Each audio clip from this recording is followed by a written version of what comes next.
There we go. Excellent. Welcome, everybody. As usual, we're gonna start off with our recap of last session. And today we will be starting off with Rain. Hey! So, last time we are at the last day before the wedding. And Rain asked Tasha to help her with her outfit for the wedding. When Tasha's aunt just casually walked in. And also wanted to help with the last preparations for the outfits. But just as we were about to do that, we stumbled about an assassin who tried to kill, I think, Balgunde. And we found some glyphs that were placed around Louisenthal, which were activated, and now we are closed in a barrier and just waiting for something to get summoned, which we do not know what it is exactly, but we have some suspicions. And we have to try to stop that. So, Toma, how are we gonna do that? So we spent I spent a lot of time cooking and preparing for the wedding and all that. We definitely found multiple assassins, like one stabbed Quinn, one stabbed Alita. There's like 6 or something like that, I think. We decided that maybe a venture into hell was going to be the way to deal with this.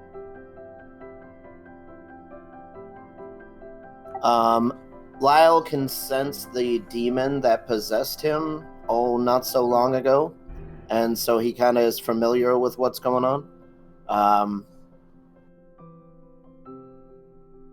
And then the last I remember, the bard turned into a succubus and told us that she was spying on us, basically, and was trying to set all this up. I think we talked her down a bit, and she decided she wanted to stay, but we needed to make a contract with her. And the last I remember, we were talking about halfling potatoes. And I will pass that on to Quinn. Yeah, it was a nice day in Louisenthal for a dwarf wedding when we were rudely interrupted by somebody trying to stab me and everyone else. And now we're going to go for a nice jaunt into a demi-plane of hell.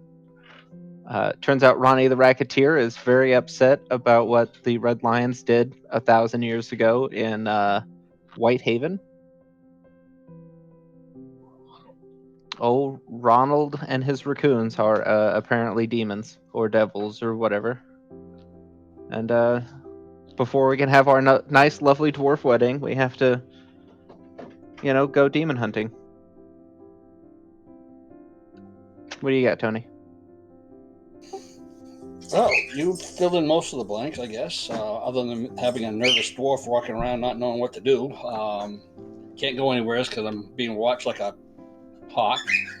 Can't hide anywhere because I'm being watched as a hawk. Can't run anywhere because I'm being watched as a hawk. Then all this is starting up. We know the name of this devil that we have to go meet and hopefully defeat. I know the name of this devil. From the time we had it purged from Lyle's body. Unfortunately, it didn't get banished.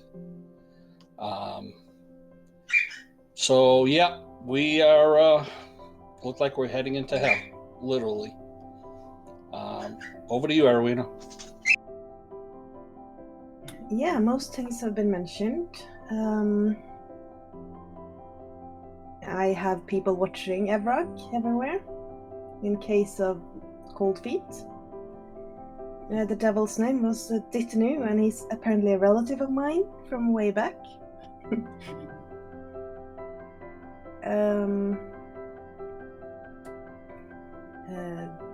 We were on our way to Hollowhouse to get our new wardrobe for both Tasha, Ida, and Rain when we discovered the assassins and the plot.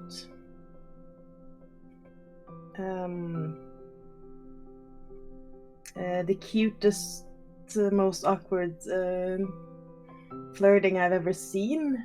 What's going on between the succubus desperately trying to get Lyle interested?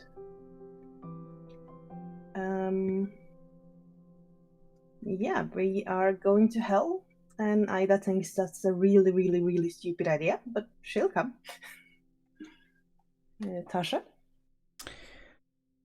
Yeah, so, okay. Did we mention the Archmages of Thebes? Oh, I don't think so. Okay, so I'll start at the top anyway. Tasha was a little overwhelmed by her aunt and uncle showing up since she doesn't know them well and also does not have the best ties to her family. Turned out that it was Armand who invited them. She doesn't know why, but she's gonna ask him in the future. We encountered the Black Agents. We tried to do something about these glyphs. People were getting assassinated, but thankfully unsuccessful. Thanks to a little help from some friends, like Queen Illyriel. The Duke, Gabriel Hammerstein, and his wife arrived. Victor had some notion about the Archmages of Thebes that could be involved in the whole glyph casting. It would fit the profile of the enchanted armor of the assassins suddenly losing the magic because it is potentially drawn back to Thebes and the Archmages. We tried to come up with a good idea how to get back at them, and our plan right now is to go to the demi-plane where the glyphs are anchored, set an anchor, and try to give the Archmages a taste of their own magic by making a backlash at them.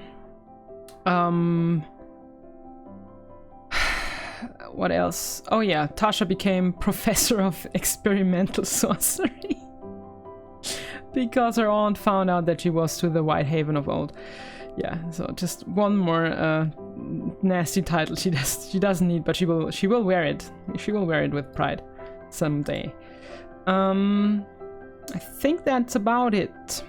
For us to go to the demi-plane, someone else has to guard the other side, because if we step over, probably something else will come to our world, and that has to be killed. So yeah, we are rallying forces and trying to make this a more solid plan than it was at the beginning.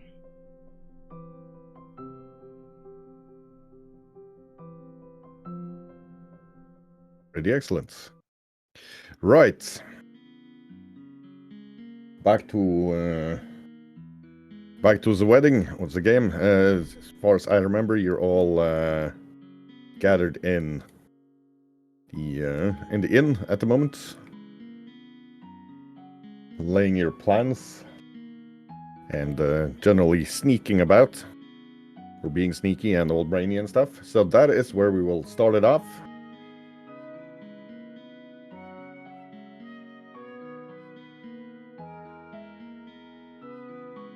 With Rain just snapping back to reality and looking a bit confused.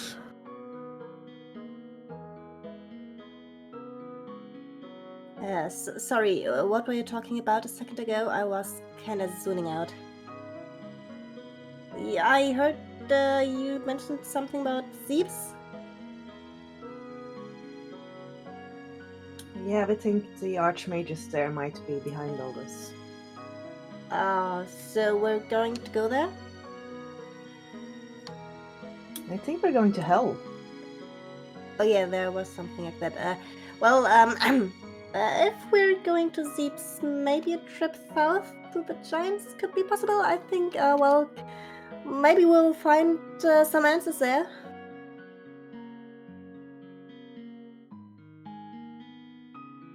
Some answers where?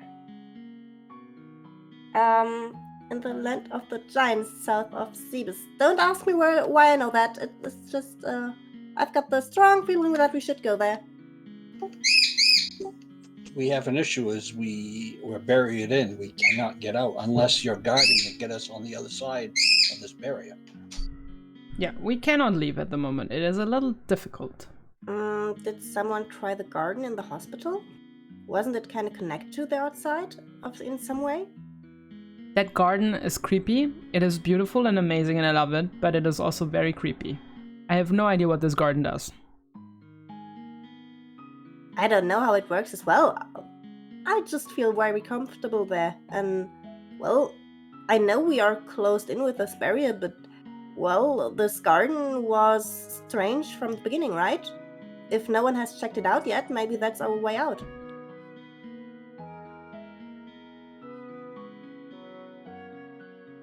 I'd be happy to get out of here for a little while. I can go check.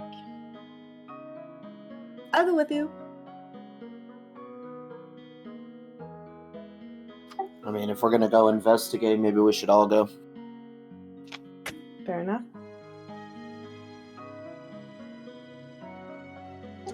I've already talked to Flint. He's gonna have the dwarfs that are here as will defend. If we have to open a portal, they'll defend the area.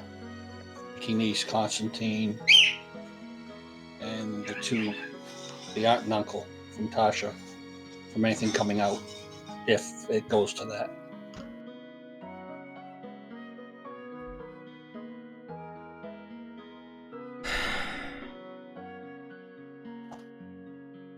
Yeah, the question is, what are we doing? Are we checking out the giants, or are we trying to get to the demiplane? I think we're getting ready to go to the demiplane, but we're going to check out the garden and see if we can get out, and it would be very practical if we could get some of the civilians out, if that's possible. Oh, Rain, you have no idea where you came up with this idea on the giants? Nothing at all? Dream? I send Evrak a knowing look. And you get the same knowing look back at you.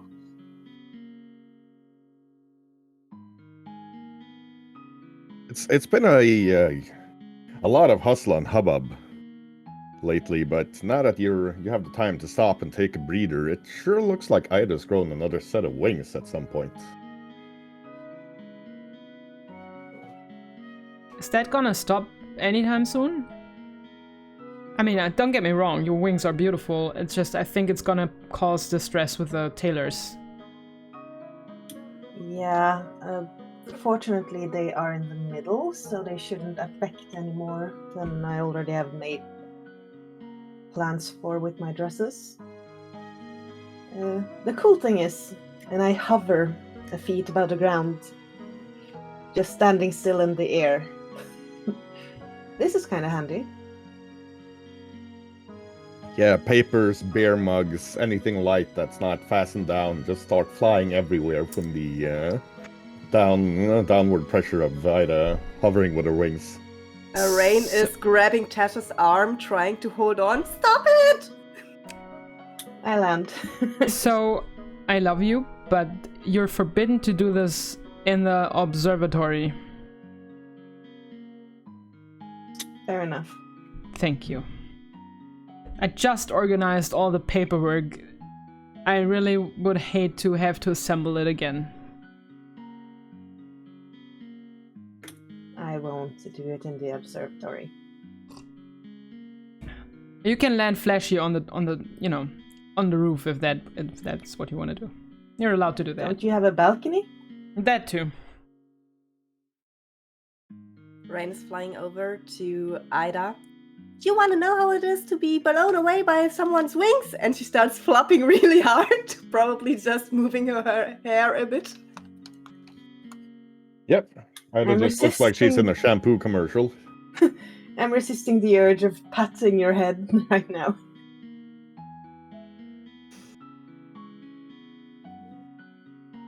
Well, darling, you are tinier than one of my wings.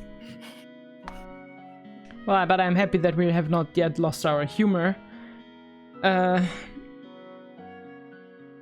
So, what's it gonna be? We need to prepare. We need to do something. We don't have time for long excursions. If you think that checking out the garden and thinking that we can have a shortcut to the giant lands, it's an option, Rain, then I will believe you and follow you. Well, it didn't say shortcut to the Giant's Land. That with the garden, that was just an idea. That we should go to the Giants. That was what we. But if we have a way out of this orb thingy Trap. by the garden, that would be brilliant. We have a lot of non-combatants in here. You can And hear, a lot of royalty. you can hear from outside the roaring voice of Belly Tumbler. Right, you lot, let's get those barricades set up. First and second company, you'll be manning the barricades.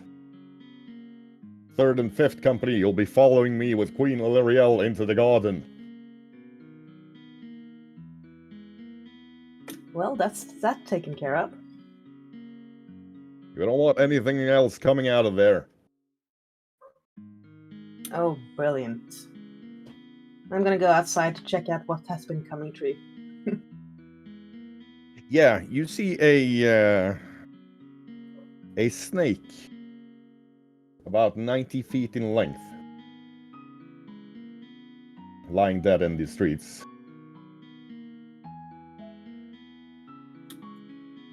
Peppered with arrows, I assume? No, it's just been beheaded by a really big sword. Yeah, fair enough.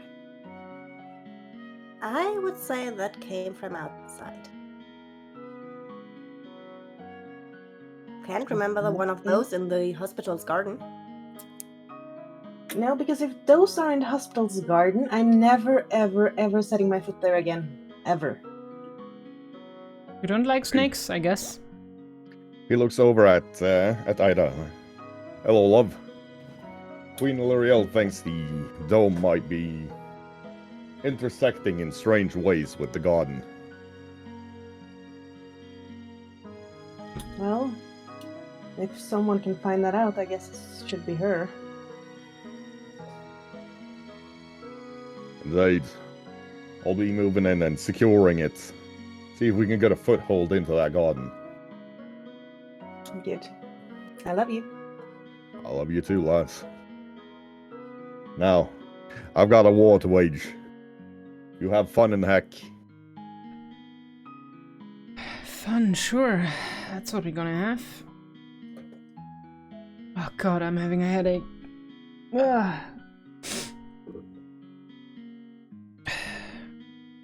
I'm gonna poke my head into the kitchen and flag down some of my staff to start cooking up this snake. Yeah. Now, They now, are- Duchess. This will just be like a day in court. It'll be fine. That's not gonna be a court. Thank you for lifting my spirits, Victor. I shall remember it. Little tiny doggo. Be careful that I don't turn your precious church into the next Academy of Wizardry. Not if I beat you to it. You're not a wizard. You're a cleric. I have my connections. Sure. One letter home. I don't know much about you. I'm sure my sixth sibling will be more than happy to get away from the home and set up a little school here. Your siblings are wizards? My sixth brother and my third sister are both wizards. Yeah. Am I the only one without a huge family here? I don't know, but I know that my 5 siblings all have made it into the Academy of Wizardry in Hollowfaust, so that's gonna be... They maybe should, get those together so they stay off our backs.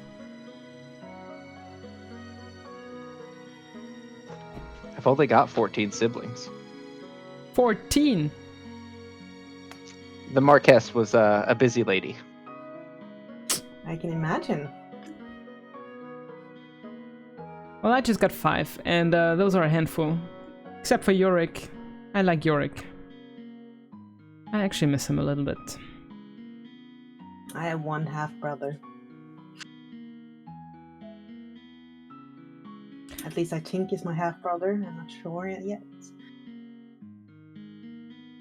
Well, technically, all my siblings are also just half-siblings, so, Yeah, but you weren't thrown out from home because they were more legitimate than you. No, I just instead inherited the whole Duchess title because my parents decided to become ghosts. I don't know. Ghost? Yeah, they so there is a thing called the opera in Holocaust, which is like a very cultural and artistic institution, and getting into the opera is one of the highest honors, blah blah blah. So my mom, she always loved the artsy stuff and was a lover of culture, and it seems both of them managed to get an invitation to the opera, but for that you have to turn into ghosts. So they are ghosts now, which is why I am a duchess. So your parents are dead? Yeah, Are you okay? I don't know. I left on bad terms with them. It's not like they are gone. I guess I can still see or hear them in the opera, but Are we counting half siblings? Well, if we're not, then I'm an only child. Captain, While you people are discussing your culture and your siblings and your family and this, that, and the other thing, I'm heading over to our house to check on Alita and see if King Nice is still there. Yep. As you walk in, you see that Alita is in full battle plate. Yeah, the royal battle plate for the princess. Actually, you've never seen her wear before. Where did you get that? Seems my father brought it. Something about him not being pleased with me running around with just regular chainmail. You weren't with Chaina. I gave you my half plate. Well, to him it really didn't make much of a difference. He's kind of particular about that. I understand, Princess. Now, Baron, Knight Captain, Lieutenant, sir. Don't you start with me. I haven't started yet, dear. And you see King Nice is also sitting by the fireplace, legs comfortably on an ottoman and smoking a pipe, looking at that glyph. King Nice, I have a question for you. Yes, my son. Son now? Well, I am the Archbishop of Aller. Then why aren't you performing my wedding? Right now, young man, I think the wedding ceremonies will, if they are to be performed, should be performed by your companion who worships the god of law and contracts. A wedding is a contract of sorts, after all. But I'm also a Knight Lieutenant of Allah. True. I would expect that it would be an Allah priest or archbishop or who would actually perform the ceremony, since it has to do with dwarfs, and I don't know if he's familiar with dwarf weddings. Oh, I've spoken to him. He seems to be quite ready. Of course, me and King Constantine will be there. Or, when he looks at the glyph, depending on how unstable this thing becomes before you need to go anywhere, I might have to guard this thing. It's getting unstable? You can see something with horns and a lot of spikes start manifesting before King Nice speaks in thundering celestial words, and it disappears with a pop again. They are trying to push through, young man. I'm drawing my sword. Can you tell me anything on this room? He takes a good look. The sword itself was powerful before the rune was connected to it. The rune might be as fabled as the sword, to be honest. It has many names, depending on which culture you you come from. But it is in Dwarven known as the Kraxnak Raga, or the Void Slayer, Oh, voids. made during the time of the last empire to kill the things from between the stars. Was this the mantle of the sleeping god that was slain by the false god? Oh, you are a knowledgeable young knight. Will definitely be going far. The sword itself, I believe, is older than we can really imagine. It's a sword in only the most tenuous of terms, mostly because, well, we can't see in 7 or 9 dimensions. Think of the sword more as a manifestation of an idea. Or, if you prefer, think of it as a sword, because that will make your head hurt a lot less in the long run. My head hurt enough as with a dream I just got not too long ago. Yes, from what I understand, you met a fragment of whoever slew the false gods. Or, to be more correct, you met a fragment of whoever became one of the false gods after slaying the sleeping gods. Why is this false god coming to me? I can only guess at any motivations, not having spoken to or seen the manifestation myself. But, as you know, the gods, Aller, Yaupul, Anku, Aran, the greater gods of their respective, let's say, moralities, have signed the divine accords to not meddle personally in the world any longer, so as to avoid another cataclysm. We've already had 2. I don't know if the planet could survive a 3rd one. Well, I think there is possibly a 3rd one coming down, because whatever it is, it's coming from space. We've already been informed of that. In that case, once...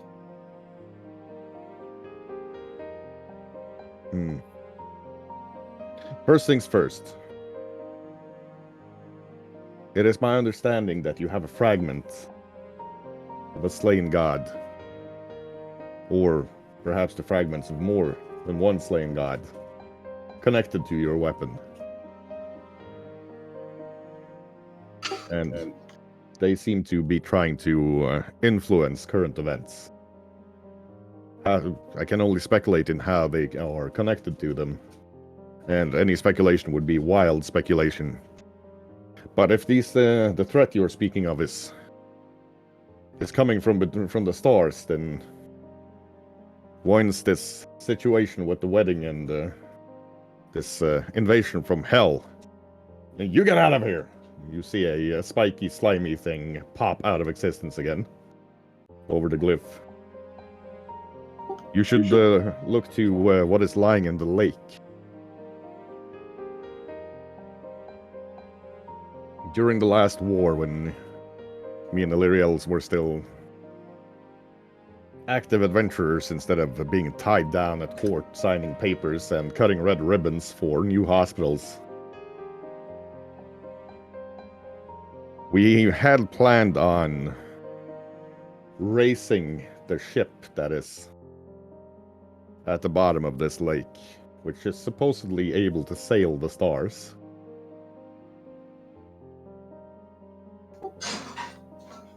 I know there's a citadel out there on an island, because we went there and slayed some vampires. But Yes. now you're saying there's a ship out there too. Oh yes, that citadel you'll find is the top tower of what is actually under that lake. And in in the that fortress. There is supposed to be a ship that can actually sail between stars.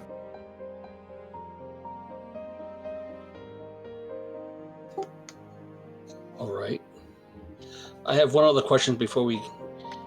I assume we have, in order to do this, we're going to have to go down to hell and try and do something with the anchor point there. Though Rain says something to do getting to the giants, I don't understand what's going on. But my one question is on the question on the slain god. Is it truly dead if the mantle exists? I thought gods can only be slayed by gods. That is going into more philosophical questions about divinity, but from my understandings, from my admittedly limited conversations with Aller, the pantheon as is a thing that, unlike what we consider, is not immortal. They change as our societies change, but the roles that need to be filled are a lot less mutable than the deities who fill them. So, from what I understood from Aller, this all started out with two gods that were created by a force even more powerful than the gods that we worship and gain power from, who rule our world. Let's see if I can remember. First you had the twins, who created the forces of nature, gravity, air, water, the primal magic that your two diminutive friends seem so connected to, and which your large friend here, and he feeds a bit of a cracker to a bird with a battle axe on its back, seems to struggle gaining proper control of.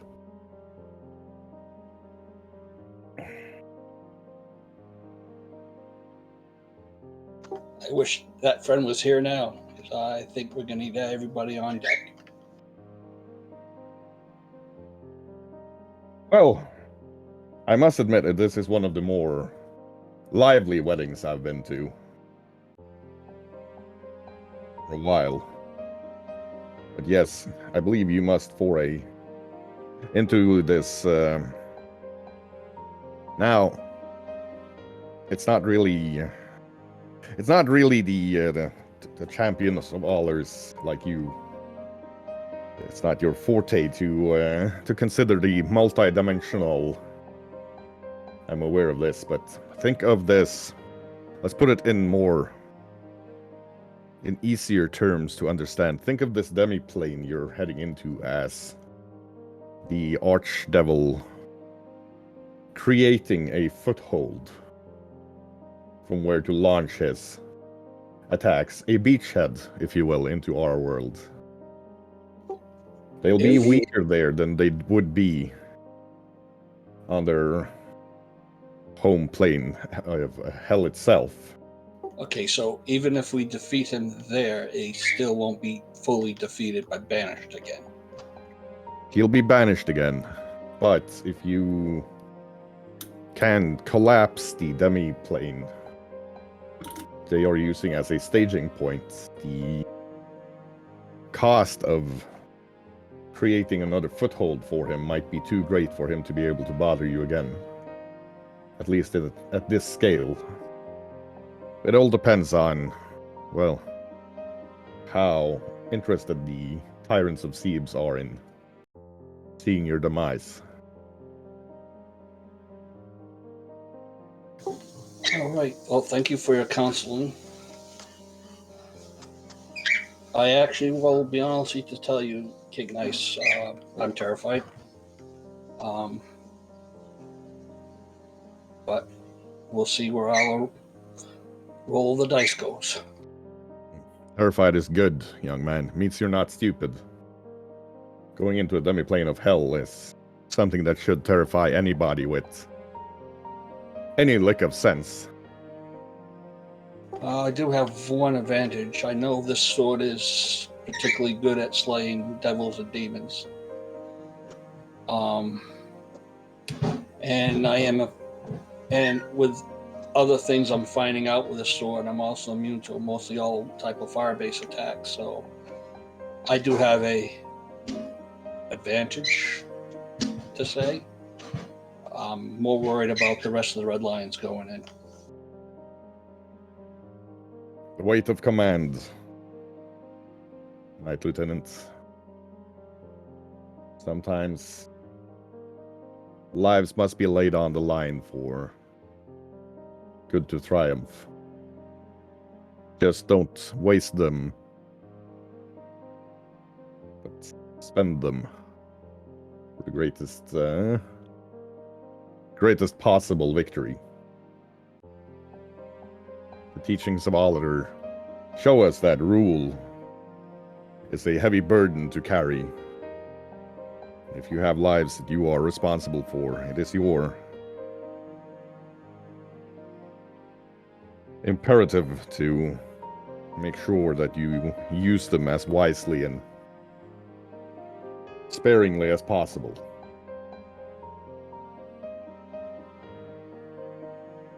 All right. I'll quick talk with Aleda. Let her know to carry on if something does happen badly. Yeah. This wedding day is turning out to be a catastrophe, he says. I still say we should have eloped. Starting to agree with you.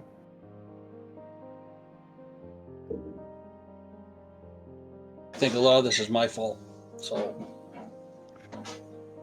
I'll have to see if I can correct it. Rock, my lovely, conscionable, silly man. Unless you personally wrote and invited the tyrants of Sebes to attack us during the wedding, this is their fault, not yours. Just something been plaguing me since the ambush, that's all. Since that ambush, something's been plaguing me. We'll have to talk about this more later. We have other things afoot right now, and we have to decide if they're finished talking about culture and stuff, what we have to do.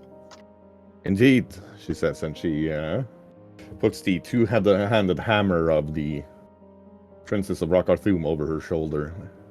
Let's go over and see. I need a beer. I'd forgotten how heavy and warm this dang thing is. Where do you think you're going? I'm going to the pub.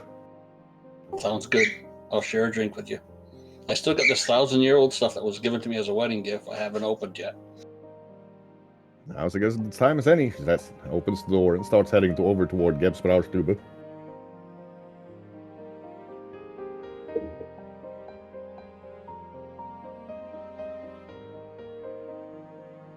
Rain's having a somewhat quiet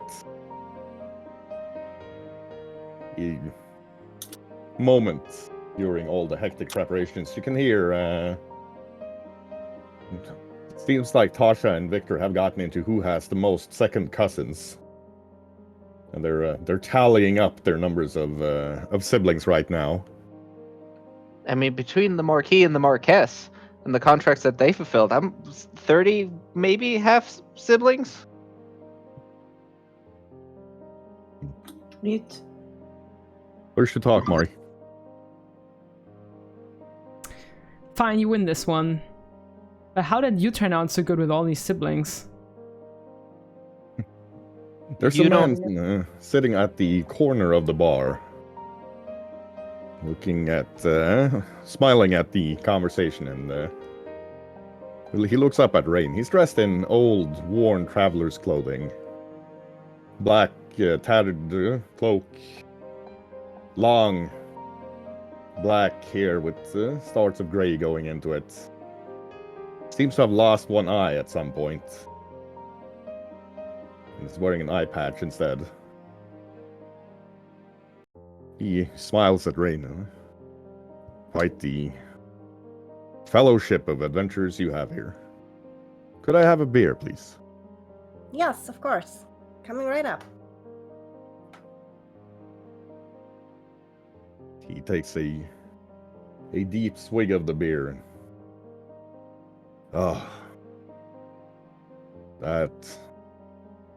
that is good for what ails you, let me tell you.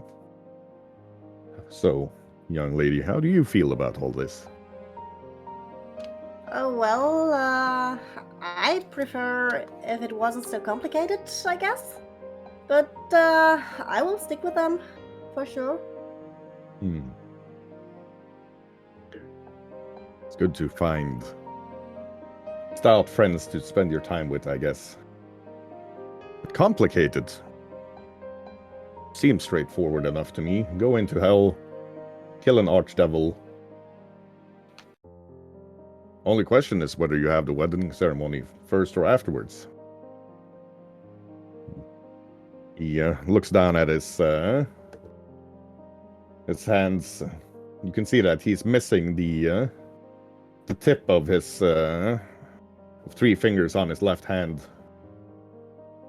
You seem to have been in your fair share of adventures yourself. Adventure? I don't know. War. War is not much of an adventure. Every day is the same. You get up, you kill the enemy until they stop trying to kill you. You move up a couple of 100 feet and then you go to bed and you do the same damn thing next day. War, to be honest, is quite boring. Not much adventure in it. Fighting, yes, the fighting can be exciting, but war itself, to be avoided, I'd say. Although, seems like you are heading into quite the battle. Yeah, seems like it. So, may I maybe know your name? My name's Rain, by the way.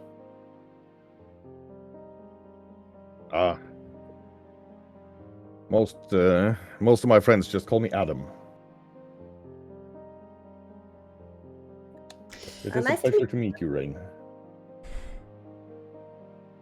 So, since you have some experience with a lot of fighting, any survival tips, maybe?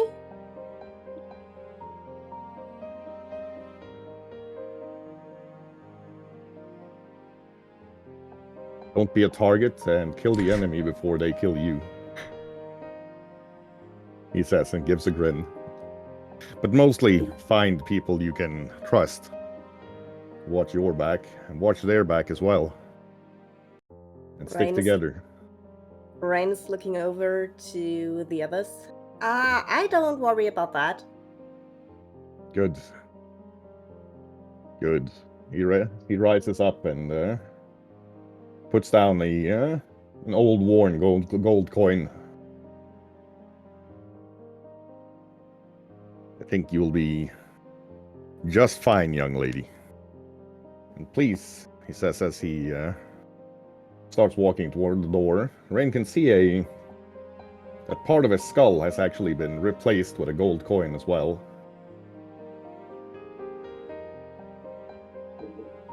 Another survival tip. A good helmet will get you far. Please give Bekan my regards, he says. He puts on a worn traveler's hat and nods towards Rain before exiting.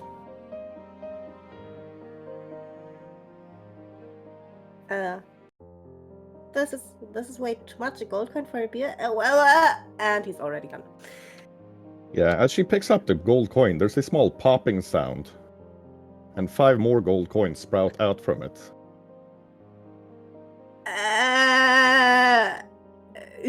You can hear Rain stutter. What up, Rain? Well, this customer here just paid way too many for just a beer.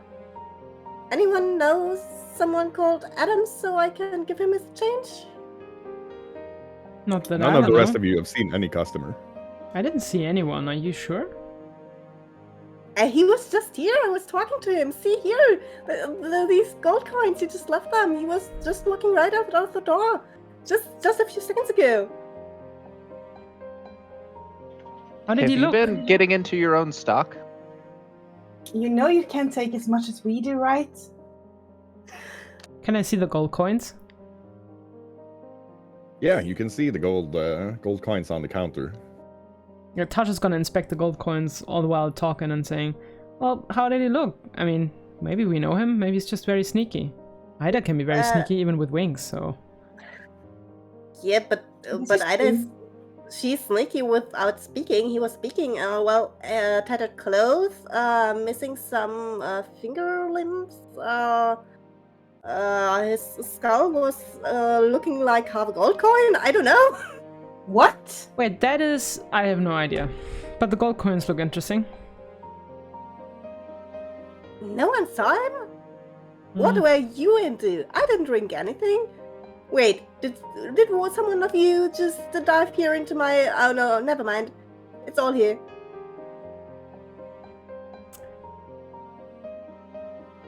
I'm gonna go outside and look. Yeah, you meet Evrock and Alida heading in. Did you see someone exiting just now? No, didn't see anybody. Nope. Thought we're gonna pop open this 1,000-year-old brew. Yeah. Why? What's going on? Rain claims she met someone and he left a coin. And More like what did you say his name was again? Adam. He called himself Adam, and he said he was fighting in a war. Hey, Victor. Tasha's gonna fling one of the coins over to Victor. I think this is interesting for you, actually. I'll catch it. Give it a look.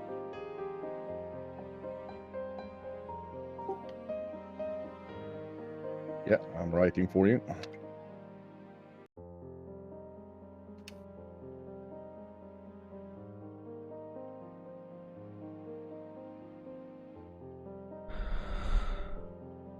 Well, I mean, I know our beer and ale and stuff is good, but why is everyone paying so much? You're supposed to tip a good barkeep. It must have been good conversation. Well, in that case, remember to give it back, please. It's mine.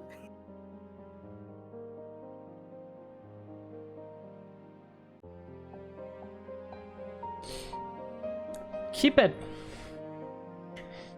Invested in good things.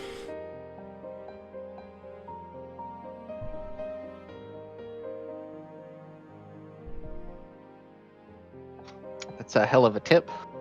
That's actually one heaven of a tip. Touche. You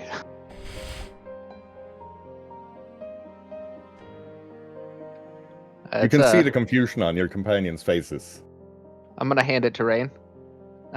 It's a celestial coin. It's worth about 100 gold each. Nobles buy them just to have them on display. Can I have a look? As far as I know, it's also used to pay on the celestial plane, so quite the interesting guest we had there that we didn't see. But Adam. Rain is stuffing the coins into her purse. Yeah, as she's stuffing the coins into her purse, you can hear a pop and see 5 more of those gold coins pop out of the one that she was given. If they're worth that much, I'm gonna have to tax you for that. Yeah, I haven't seen anything here. And she gives her 1. Did we put anything in the tax code for self-replicating money? No, you did I'm not. not sure I thought about that one. No, but we know we have to do that now. I think we should be more worried about inflation than about taxes at this point. But, yeah. The coin you handed Ada is gone. Well, it's such a shame that whoever this was, even though I have a slight suspicion now. Why don't Didn't we we go see ask him? the high priest? The who? The high priest? Right, everyone. Welcome to the wedding, Alita says, and pops the bottle of 1,000-year-old brew. The high priest is very busy right now. The glyphs are deteriorating, and they're trying to force their way through. Well, then we should get going. Belly Tumbler is taking care of the evacuation. Is that right? So. No, he's just making sure nothing comes from the forest. From what he tells me, we're actually not going down onto the plane of hell, but a demi-plane.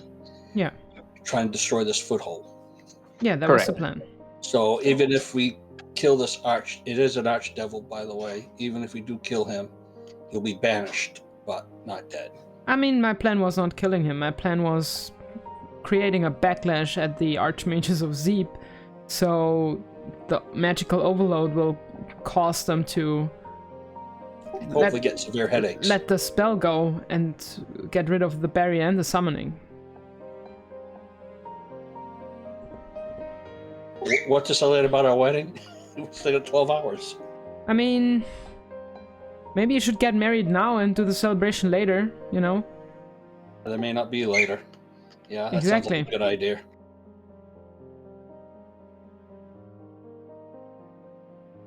In that case, I'm gonna run up and get the wedding bouquets. Can we do... I prepared all these spells. Well, I guess we'll have to just improvise then. Well, Baron, Princess, do you want to get married now? I come running down the stairs with a bridal bouquet for... Well, I know I said your name, Baron, but I actually wasn't asking you. Princess? I think it's a good idea to get it done before, we all die horribly fighting devils.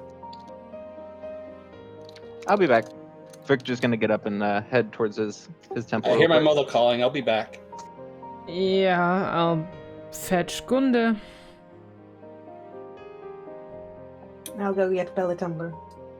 Rain Yeah. prepares the drinks, celebration drinks. Yeah, you probably this bottle is 1,000-year-old, so yeah, that will be our wedding drinks.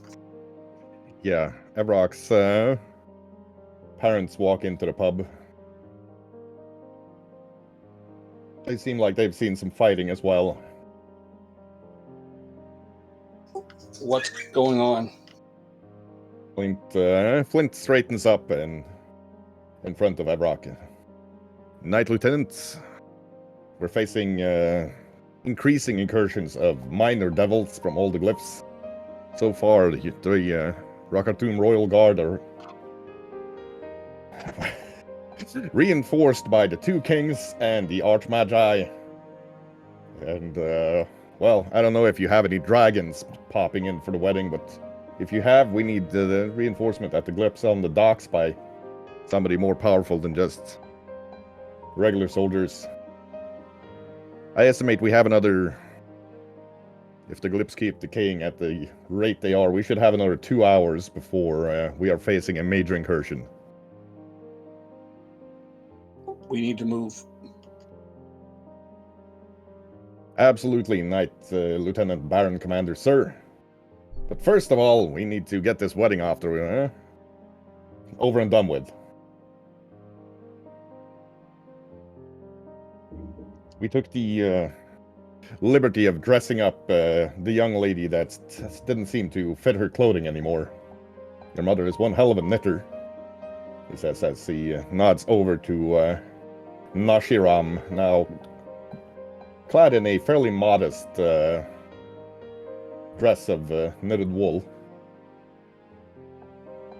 Who? It looks... I'm gonna hand her a bridesmaid's bouquet as well. She squeals in the light and jumps up and down. A very modest woolen dress looks weird on a succubus, but she's pulling it off pretty well. Succubi pretty much pull off anything they put on.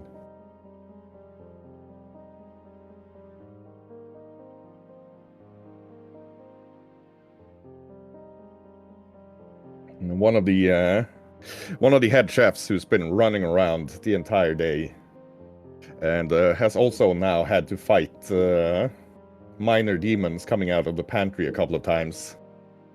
He's just got a cigarette in his mouth, or the corner of his mouth, and is looking resigned.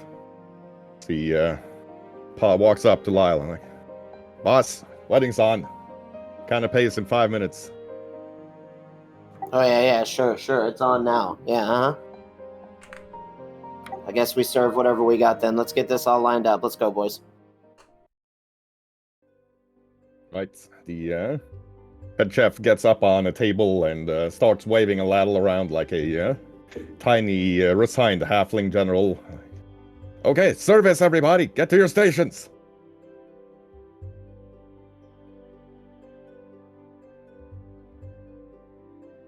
Oh boy, it's happening.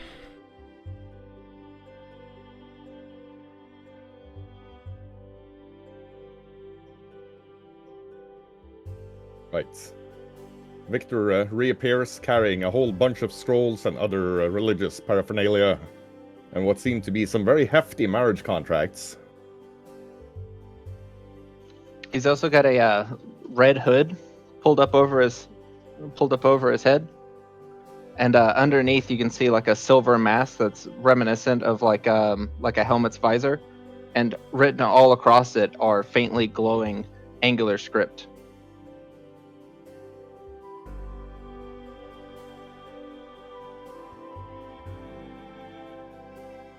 So busy, couldn't even put my nice clothes on.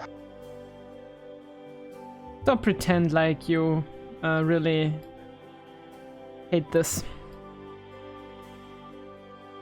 But I didn't get to put my silks on. We'll celebrate after this. There's still time for all the silks and fancy clothes. True. At least we have the bouquets. Yeah, Belly Tumbler has come back. He seems very tan compared to when he left, and he's got a lot of new scars. He's only wearing his breastplate, with arms and legs bare, with just an armored skirt of the Roman style protecting his thighs. Instead of a helmet, he's got a red bandana keeping his now long black curly hair out of his eyes. He walks up and, "Oh, good to see you again, love." Indeed. What happened to you? Time is being wonky inside the garden. I don't know how much time's passed out here, but we've been fighting for 2 months in there, so let's get this wedding done, because there's probably going to be at least 2 or 3 weeks without me being in command there before I can get back. Okay. I put on my ring and stand next to Belly Tumbler with my bridesmaids. Okay. I'm now. Yeah. That doesn't disturb Rain at all. Ida suddenly growing to ogre size when she puts that ring on. The tips of her wings actually touching the roof of the pub. 2 good strokes of her wings, and she would send everything in here flying.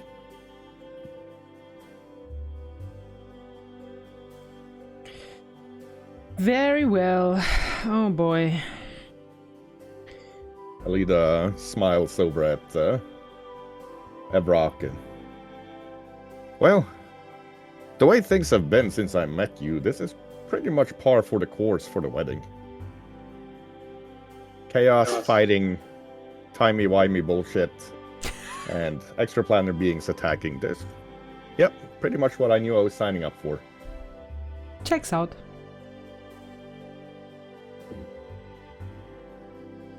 I still think we should have eloped. Yeah. She hooks her elbow into Evrock's and goes to stand in front of Victor.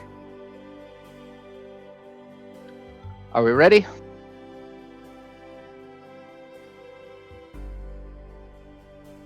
Ready as we'll ever be.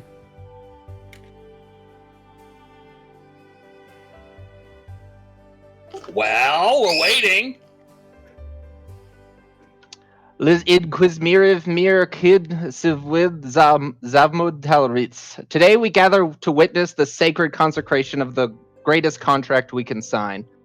A binding between the bride, Princess Alida of Rakathum, Duchess of the Everpeaks, Baroness of the Ivory Castle, protector and patron of the Knights of the Deep Ways, corporal of the Red Lions Mercenary Guild, and her groom, Baron Evrock Strongaxe, protector of Louisenthal and the barons between, anointed knight of Lieutenant of Allur, slayer of the Green Dragon Vethromix, captain of the Red Lions, apprentice of the Rakathum Blacksmiths Guild.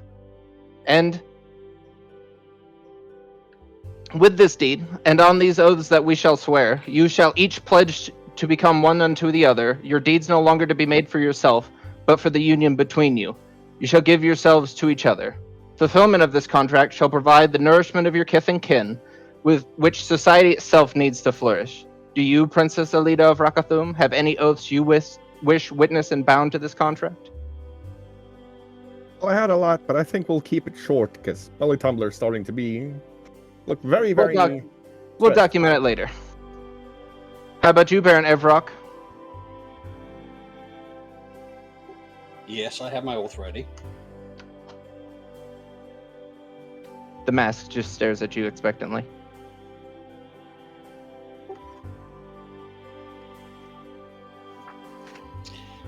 Okay. I've seen your kindness and your strength. I've seen your patience and frayed. I will strive to not take you for granted. You are my favorite person, and I choose you to be my partner in life. I vow to take you as my wife. My heart is yours. Will you exchange your heart for mine? Will you be my family? Ever so much, yes. Then so let it be sealed, witnessed by all gathered here, all gathered beyond, and by he who binds us all. He's going to unroll one of the scrolls, and written in immaculate Dwarven is the full contract. Sign. It is not complete yet. Oh, it sure is.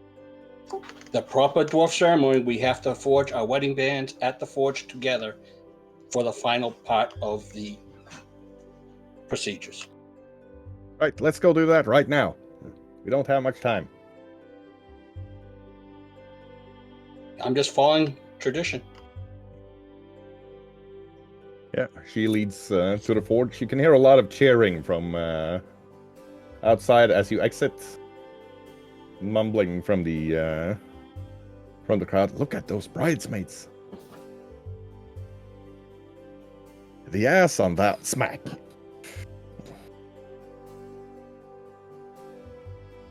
And somebody gets a vase smacked over their head. Right, give us a Crafting skill. crafting. Thank you so much.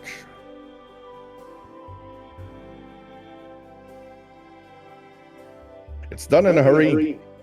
The wedding bands are simple, simple gold, typically dwarven, beautifully made, but not too ostentatious.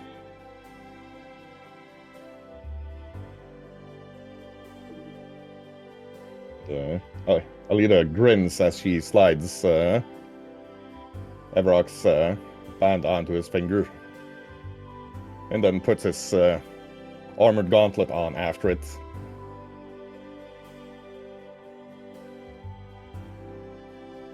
And I will sign the contract now.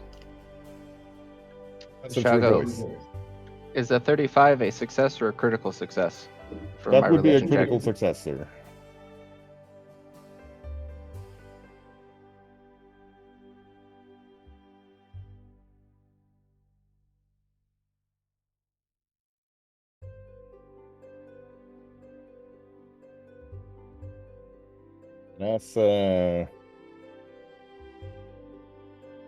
As people are cheering for Evrock, even more people start cheering as they notice Belly Tumbler going down on one knee in front of Ida.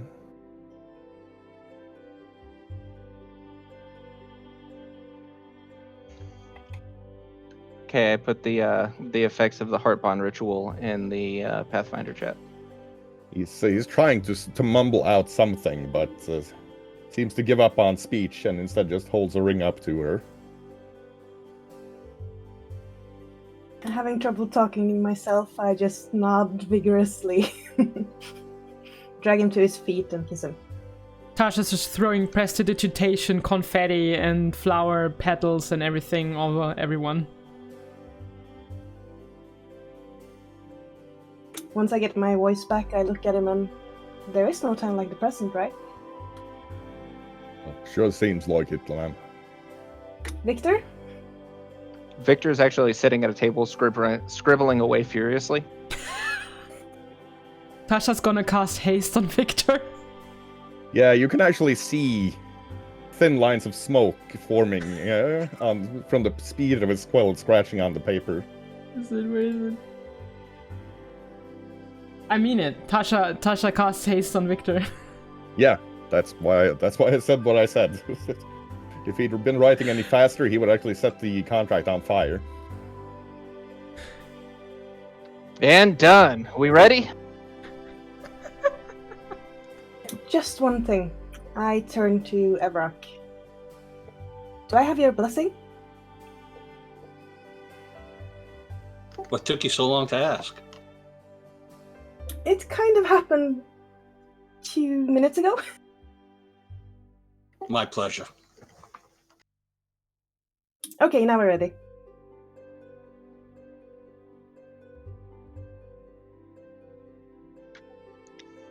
We got a binding between Dame Ida and Sir Royal Belly Tumbler. Something kith and kin. Celebratory. You got any oaths you want to add to this contract, Princess Ida? I just say I love you and let's do this. Belly Right. Tumbler, any oaths? What she said. Then so let it be sealed, witnessed by all gathered here, all gathered beyond, and by he who binds us all. Please sign. Next. They sign real quick, and he gives Ida a quick kiss before I've got a war to wage. I'll see you when this is all over. And he jogs back into the garden in the hospital. Don't you dare dying. I don't wanna, console her.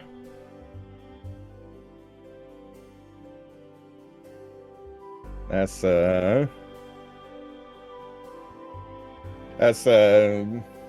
Victor asks the question, Baldegunda just looks over at Tasha and kind of wiggles her eyebrows. Next. I think we got this. And I don't need a wedding ring to know where my heart is. I think we're gonna do this properly. A little later. Fair enough. I'm gonna go help Belly Tumbler. That war in the jungle sounds fun. Tasha's gonna pull Baldigunda in a very heated kiss nevertheless. And gonna say, same goes for you. If you die in that war, I'm gonna drag your ass back from heaven down here, just so you know. The deal. Yes, I see you. Well, I love Baldigunda is jogging away. I'm throwing my tiny bouquet at her so she will catch it and make sure that, they are gonna be next. Yep. She catches it, gives it a little sniff, and then just pops it over her shoulder. Ends up being caught by a very confused Lyle standing in the crowd. What's that, Mom? I'll be back. You've never seen him disappear so fast. Next on the menu, flower tea.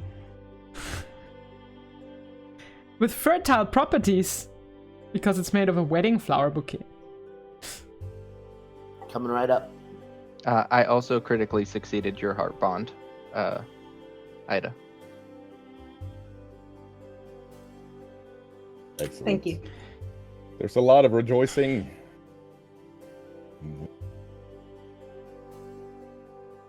Alida looks over at Evrock. Well,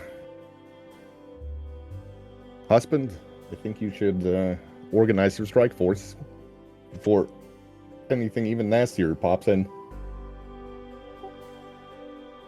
All right, my Red Lion seniors. Are we ready? As ready as we'll ever be. Yep, we were born ready. We've been fighting since the ambush, so it's just another day. Let's get this over with and see if we can stop this from happening. We don't need any more damage or harm to come down to Lucenthal. Yep, everyone, take your last pee break, and then we're gonna try to get to the demiplane. Uncle, Aunt, I hope you're ready for this. My dear, we did not have the time to prepare any confetti spells, so let's hope this works. I didn't think that I would say this anytime soon, since I barely know you, but I think you got this. You got this. The Pasha's aunt and uncle move up and hug her tightly. And looks into her eyes.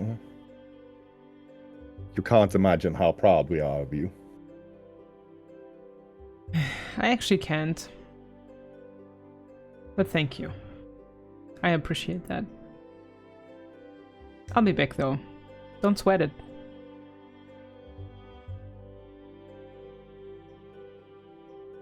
Wait. And then we should talk about my real mother. Since you seem to know a little bit of that. Yes, we'll have that conversation later. Yes, For now, we- we're going to raise a magical circle around the glyph in the observatory. If we should fall, nothing should be able to get out of it. I warded the observatory as best as I could. I certainly hope that you won't fall. Could we die? Just have us transported to Hollowfaust. We'll take up our next mantles and jobs there. Victor's gonna walk up with a letter. Speaking of going back to Hollowfaust, just in case things happen, do you mind giving this to Sister Valyrian when you go back? Not at all, young Victor. Much appreciated. As they start racing the warding circle, you can see the air thickening around them. While Tasha's uncle reaches into a pouch and pulls out 2 iron golems. You can hear him say to her aunt, like, "Oh, we almost got to see our little girl get married. Quiet, you!" And then the circle closes around them.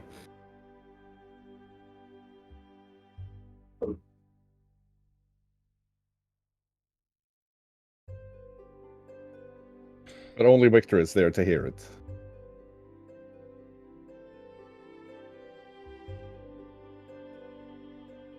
Let Flit and Mom know to protect.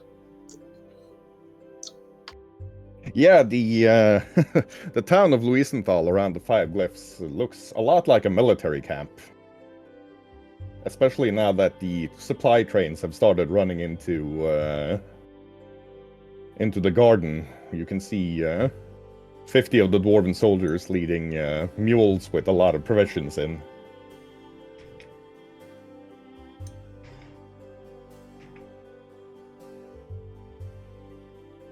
You've also got the dwarven soldiers coming out of there to take a rest, looking very tan and pretty haggard. Seems a lot of them have painted the playing cards to the sides of their helmets.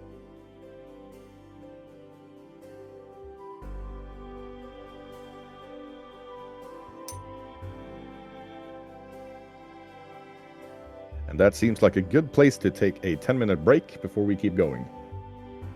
Sounds good to me. Right, bio and coffee break for everybody who needs it. Let's try to be back here at 50, so in 12 minutes.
And we're back. There we are. Back in black, hitting the sack. It's good to be back, and so on and so forth. Let's not do anything more of that, but so we don't get DMCA'd.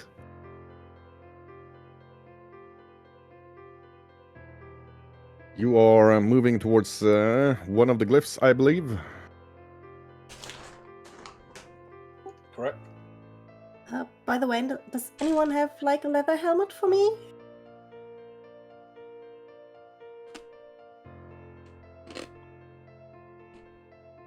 Not gonna ignore advice from a veteran. I think there's one on one of the dummies up in my old room. I can give you my magical hat with many pockets.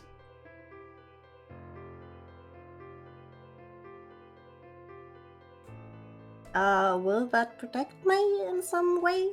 No, but it has a lot of very, very nifty pockets to keep everything in it. Thanks. Oh, I think I'll stick with Ida. Yeah. Ada's got a nice leather helmet for Rain. Here you go.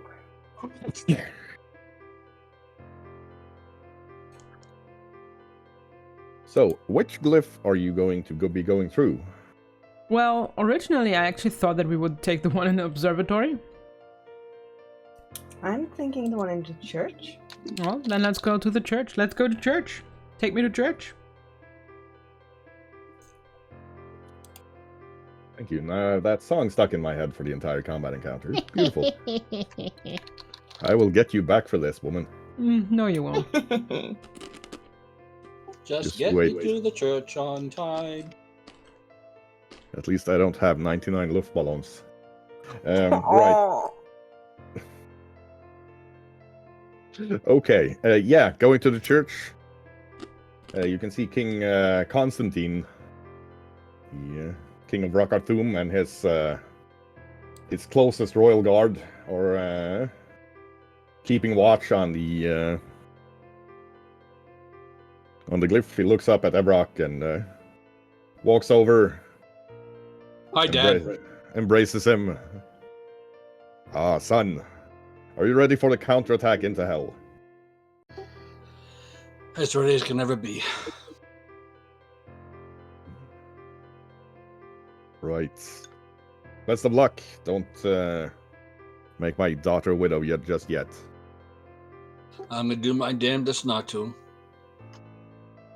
He takes out a bunch of tiles made of a thin platinum full of different Alarian celestial scripts. Hands one to each of you, and hangs one in Tonka's collar. A little wedding gift for you. Should you find yourself grievously injured, just break it. There's a healing spell stored in it. Thank you. That is very generous. Thank you. That reminds me, Victor's gonna cast Vital Beacon. Tasha's gonna do the Thank same. you. Yes.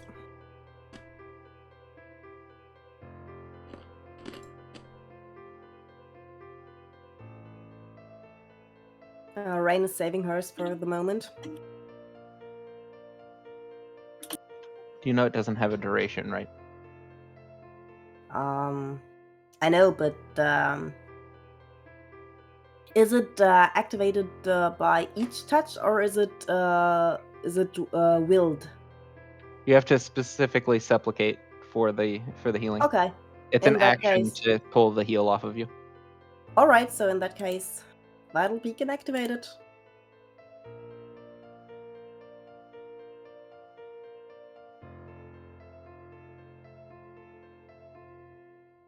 I'm just trying to do the thing for you guys. There we go. Let me just get some pictures up here. While you're getting ready, you can feel the heat of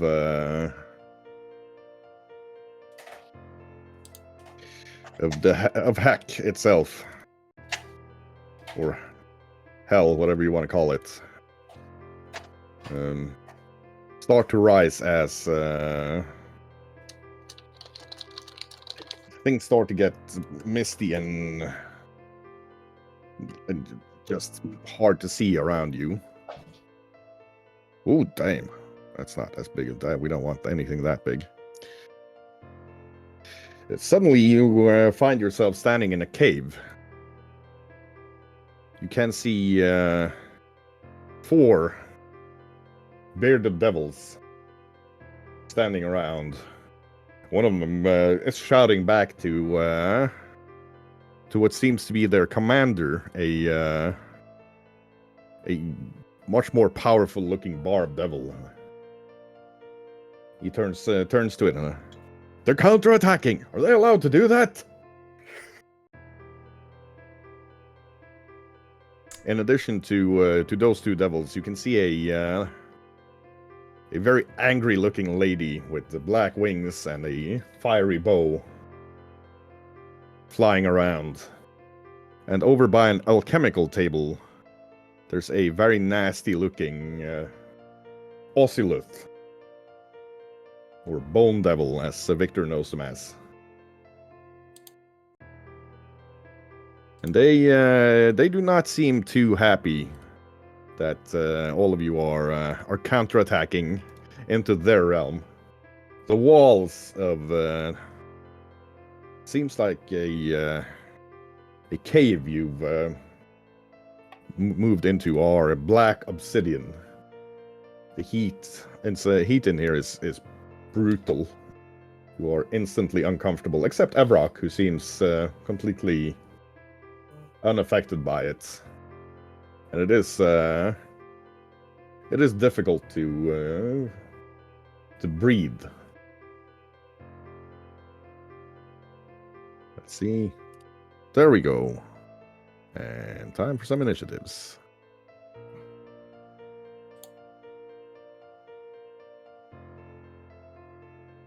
Are we rolling or you're rolling? I'm a rolling. Saves us a lot of time. The Bone Devil seems to be the first one to act, and the Bone Devil is the wrong size, so let me just fix that real quick. Dang it. Ah, well, I'll place it there so you know it takes 4 squares. It looks up at you, and for those of you who understand Infernal, it is ordering everybody to kill you quickly as possible. And kill the one from House Avandus first. And then it tries to cast a spell at Victor. Let's see, what is the save DC on this thing?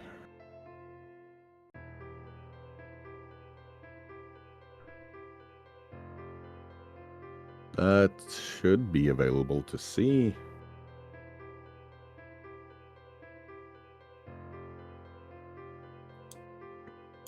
But I can't find it because I'm a dingus. Ah, no? Okay, give us a DC 25 save against... There we go. Will, please, Victor.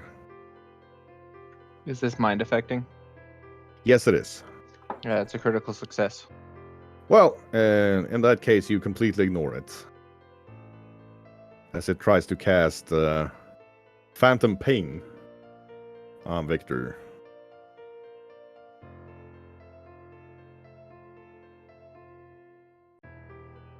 The Hamatula, the Barb Devil,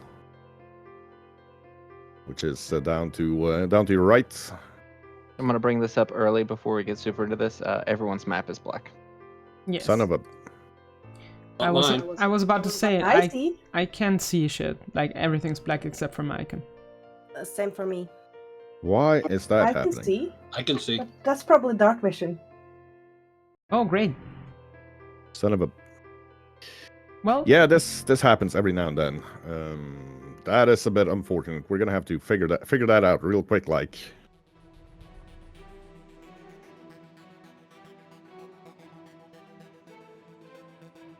I wonder if I can.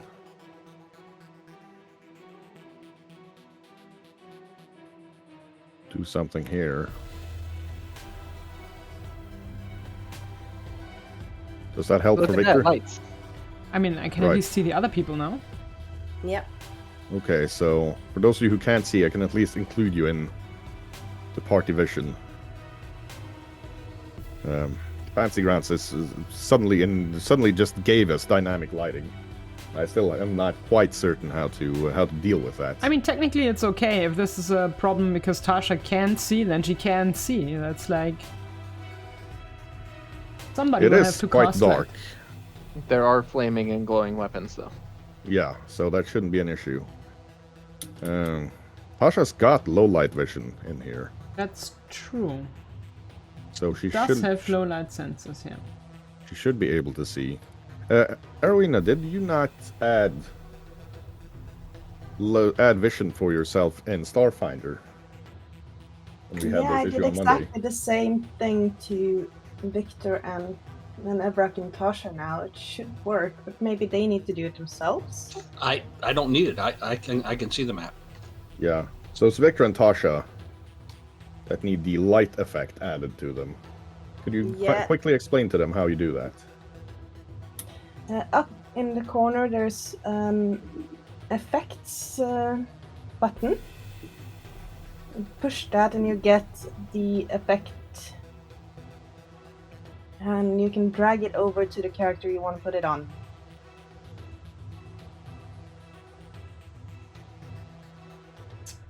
Give me a second. So that's lamplight, I guess? For instance. Didn't do anything for me. Well, it's getting brighter for me. Nope.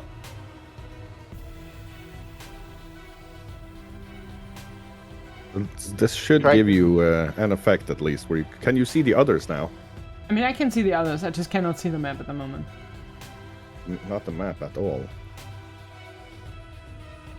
I'm gonna let's have a look at the stream here. Okay, yeah, that's not the way it's supposed to be. Why? Tasha is just throwing so much shade at these devils, she can't see anything herself. Why has Fancy Grounds decided to suddenly add this to maps that haven't had it before? Not that I disagree. I'm unhappy about getting dynamic lighting suddenly for free, but I would love for them to actually send me an email on how to deal with that.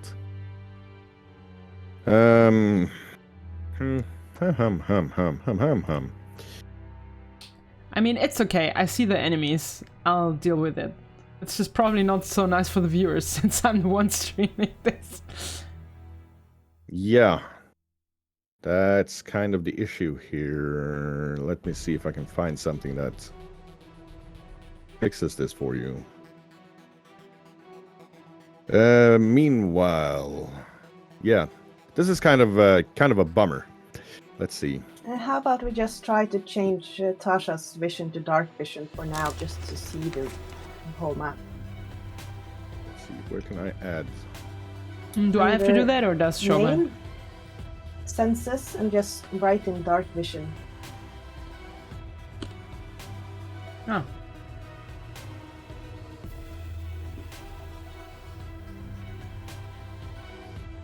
Yeah. You must probably remove the low light. I first. can see the map now. Okay, so just add dark vision to y'all. I'm on it. But that is a bug in their thing then, because low light technically should give me a little vision, but Yeah, It worked for me. I have low light as well, and I could see a bit of it. Yeah. Okay. I'm just gonna give you dark vision for the moment so that we don't have this issue. This entire place is pretty well lit. Right. And then we can get back to the fighting. Excellent. Excellent. Right. Yeah, the Barbed Devil was about to kick your asses. So it is going to attack Victor. throwing a barb at him. And Victor, it actually bounces off of Victor's armor. And then the second one does manage to hit him. For a total of 19 damage.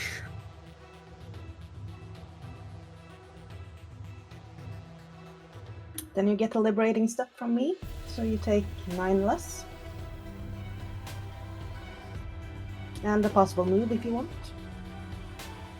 It's a step, right? Yeah, a 5-foot step.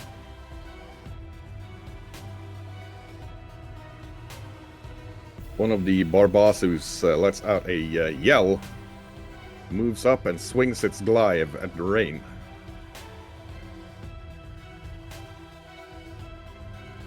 Who is hit by the first attack. Liberating step. The second one misses. Let's see. It can stand there, actually, because it's got a glaive. 21 damage for Rain there from the glaive slashing her. Remember to remove the 9 of them, and you can take a move if you want. I'm definitely taking a move back towards Tasha. You can see Rain bleeding quite heavily from that wound. 21 you said, and 9 reduced? Yeah, so 12 damage for Rain.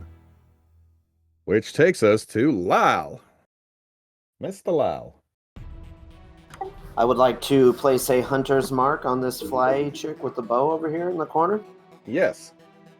Then I'm going to skirmish strike here and take a shot at her. Very well.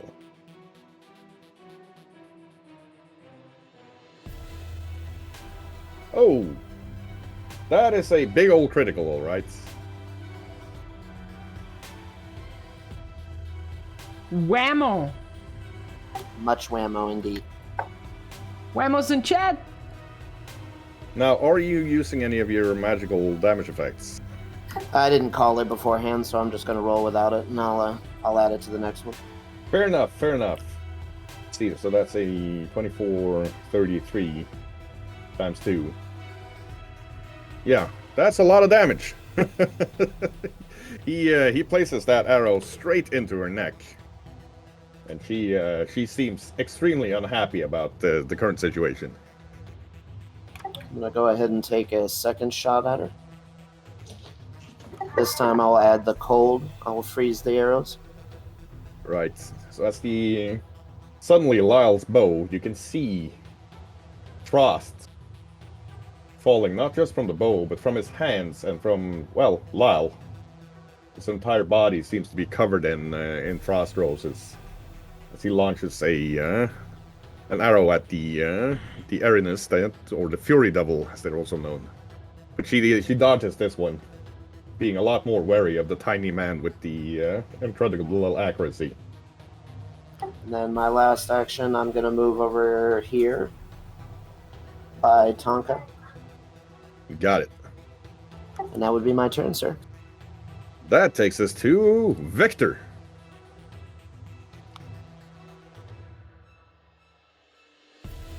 I would like to step here. Yes, sir.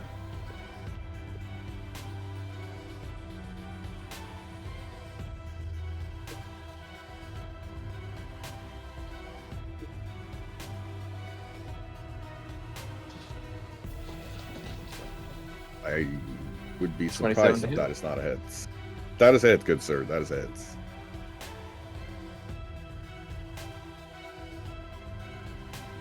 Victor moves up with the flambeer, smacks the barb devil, or the bearded devil, quite badly, and smacks it again. I missed that the damage roll, but all right. It's Still fine. smacks it again. Still, the hit was good. Yeah, that thing looks like it's on its last legs already after the two hits from Victor. It is bleeding, bleeding, and has taken a tremendous amount of damage compared to what its feeble demonic form can deal with. But it's not given up quite yet, and it is attacking Victor back with its glaive.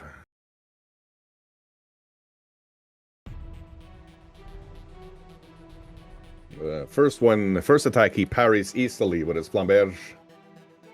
Parries the second attack, and this thing is starting to get desperate as he parries the third attack as well, and actually hooks the flamberge into the glaive and sends it flying, disarming the creature.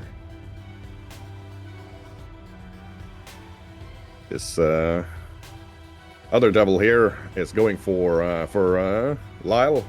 Haven't seen him shoot its friends. Well, friends, they're devils, so hard to say. Lyle easily ducks under the first swing of the glaive. He almost taunts it a bit as he jumps over the second swing. And on the third swing, he ducks and just grabs the glaive, yanking it out of its hands and disarming the other devil as well. Well, that's just fantastic, ain't it? That takes us to Rain. The Bone Devil to our upper right, is that counted as an undead? That is a dang good question. Let me have a check. I don't think so, but I could be wrong. Nope, it's not undead, it's just made of devil bones. Too bad. I will cast Stone Skin on Ida. And Guidance on Tasha.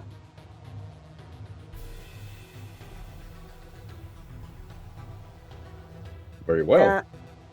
Yeah. And I get closer to Tonga.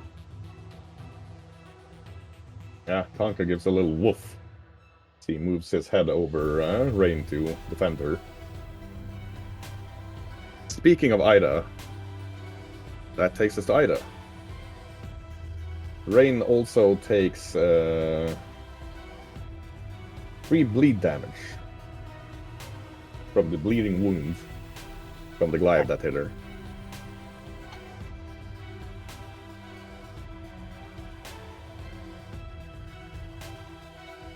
Let's see.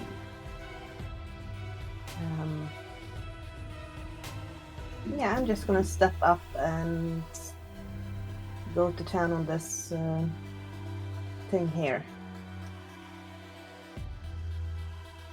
Very well.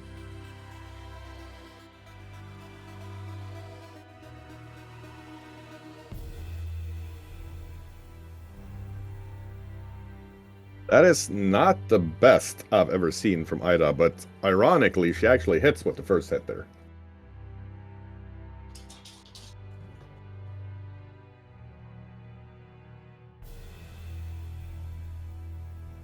Or 14. Moves up, pokes it with the sword. You can see it kind of hissing effect as the rapier pierces its skin, and it seems to be in agonizing pain after that happens. Nice. This horn devil shouts in Infernal, for those who understand it, "You will not be allowed to disrupt the Master's plans!" And then it moves up and slashes at Tasha with its glaive, smacking her for... Liberating. Retribution strike. You know that Tasha does have a higher AC due to the staff, right?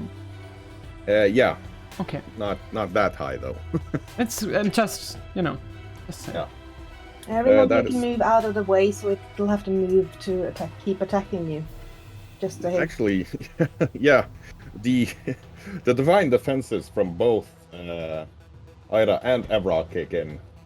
Tasha doesn't actually take any damage, as holy energies envelop her, and the glaive just bounces off where it would have hit her in the shoulder. You can take a 5-foot step. No, Tasha will stay exactly where she is. Right, and the devil tries to smack her again, but with the extra defenses from the staff, You know The what? blow She's gonna just stab. pop- She's gonna take the stab here. Ah, yes. Sorry. It is okay. Do not worry.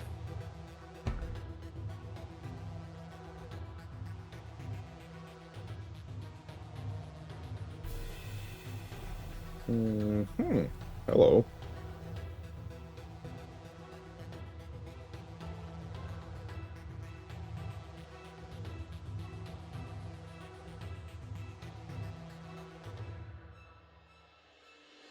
Right. The Arenas reaches in fury, being a proper evil lady, and casts a spell that pulls down the wrath of evil itself. Any of you that is good aligned needs to give me a DC 25 Fortitude save. We're not playing with alignments anymore. Well, you're all good then. Ha! I mean, So that's a DC 25 Fortitude save from each of you. oh god, thank God. Ugh. Wait, what?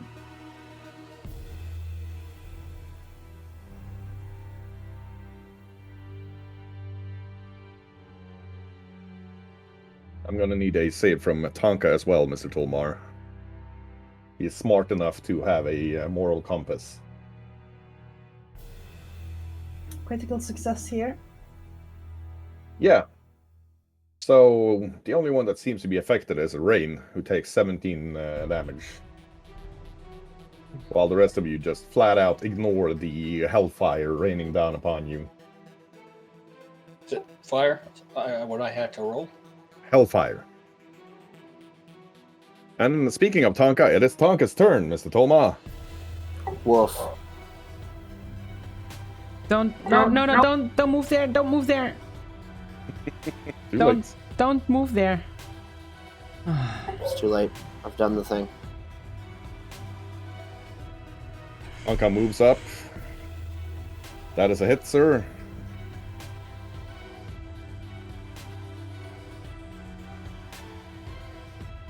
Yeah, Tonka takes a good chunk out of that devil.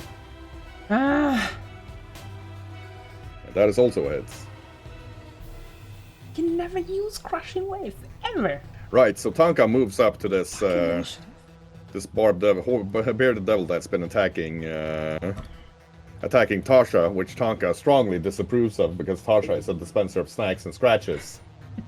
And takes it, just clamps its jaws down on the devil and turns it into a chew toy before throwing the broken body of the devil away. Unlike when you previously fought devils, this time it doesn't deconstitute itself, but it's left lying dead on the floor.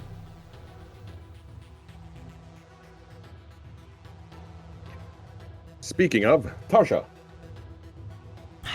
Yeah. Great. All my plans have been disrupted. Now I need to think of something new. If only you were, say, a spellcaster with a lot of utility. Yeah, Well, she's a sorcerer, so she doesn't have that. She just blasts things. it's not true. That is very much not true. Okay. Can Tasha cast through under Tonka's legs, or is he in the way? No, she can cast through under Tonka's legs. Tonka's huge. Remember, Fine. you have +1 from guidance if you want to use it. She's gonna blast the Fury Devil with the lightning bolt. Hello. Because this one is the one that almost killed Baldegunde last time when we fought devils, and she does not like her. Oh, she can actually recognize this devil as being that exact devil. So she's gonna be like rubbing her hands together, and then she's doing the bowstring movement of pulling a bow and sending a lightning arrow right towards her. That's a DC 28 basic reflex. Okay. Hit us up with some damage. That's 12 plus 3 because of my feet. That's only 15 lightning damage. Yeah, that was a pretty terrible That's throw. a super terrible roll. 1, 2, and 3 on 3d12s. Wow. Tasha Yeah, needs 6, to 1, 2, 3. Tasha needs to spend a lot more time in rooms with wall-to-wall carpet and balloons, obviously. Speaking of, it's Evrock's turn, sir. Oh no, wait. She's gonna What? turn around and use her first vital beacon on Rain. Ah, It's like what, 4d10 healing? indeed.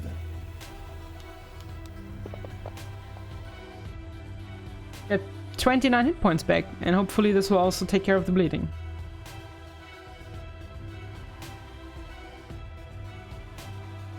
It does. Thanks a lot. The wound stops. Let's go on to Rain here.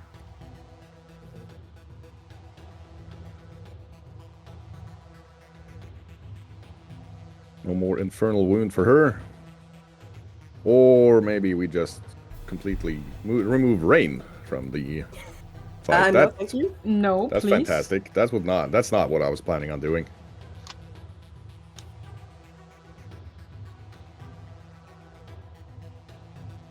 Son of a biscuit. Well, it is still Evrock's turn. All right, I'll move one whole little step here, and I'll swing upon this greater devil here. Go for it, Yep. sir. Yelling forth, Casadane, come forth.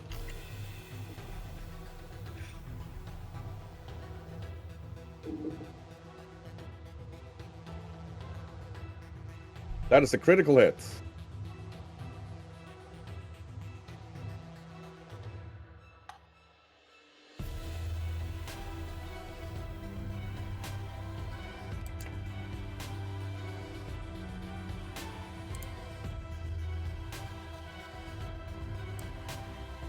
Right, And I do 3 damage dice, additional damage dice, since it was a crit. yeah, but it's not And that's really all. relevant. That's all holy damage too.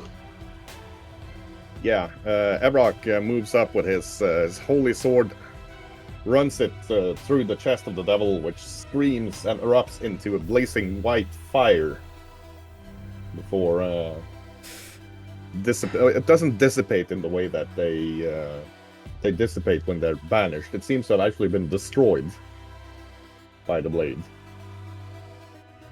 I'm gonna continue moving up. Well, he's taking 4 spaces. Yeah, so you'd go there. For some reason, increasing his size like I did with Tonka is not working, so... what you gonna do, right? Now, Ray Shield. Right, and he attacks Evrock. First with a stinger. Big old bony scorpion stinger. Which shoots out towards Evrock and bounces straight off of his shield. And then with this... tries to bite him. Which hits. For 32 damage to Evrock. You are too far away for a liberating step. And then attacks with a claw that again bounces off of Evrock's shield. When it bites, Evrock can feel the devilish, just unpleasantness burn. Cause extra damage to him as he is hit by it. You're next. And it's this thing seems to be commanding the others as well. Like, the dwarf! Focus on the dwarf! The champion of the one-eyed pretender! And the barb devil starts flinging barbs at Evrock at a very high speed. Very high speed. First one bounces off the shield. Second one bounces off the shield. And the third one bounces off the shield. Always a classical tactic, go for the heavily armored paladin. That always works so well. That takes us to Lyle. Okay. I would like to skirmishing strike up here and shoot this harpy chick again. Feel free, sir.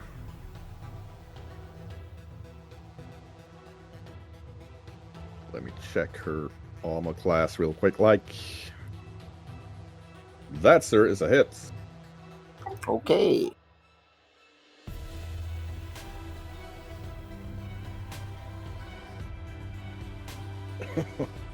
She does not look like she enjoys being hit with the cold damage there, or being hit in general. 26 damage, sir. Yeah, she screams as the icy arrow hits her. Well, if she's still standing, I will take another shot at her.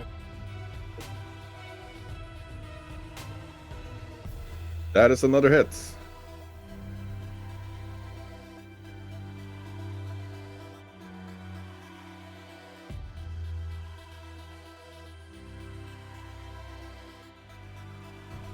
$23. As the arrow strikes her, she points out at Lyle and screams, "Your mother sucks cocks in hell!" And then she disappears, being banished from this realm by being hit by him. Wow. Rude. For my last action, I will mark the guy in the bottom right corner over here. Ah, the Barb Devil, yes. That individual, yes. That takes us to Victor.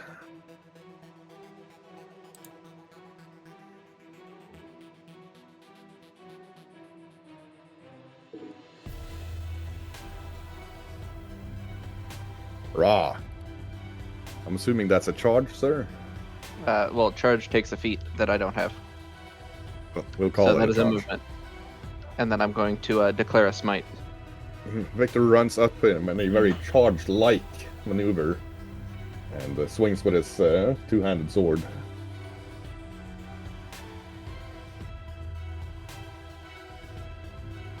That, sir, is a hit.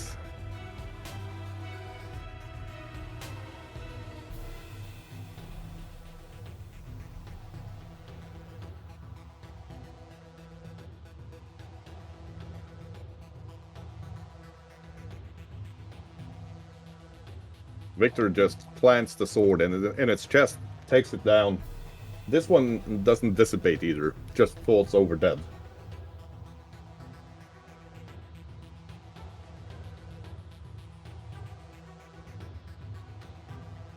That'll be my turn.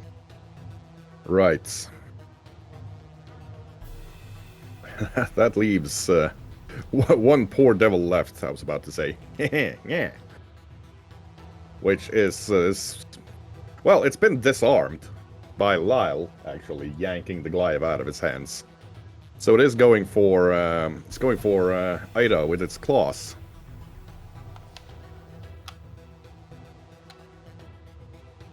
Nope. And then it tries to get her with the long...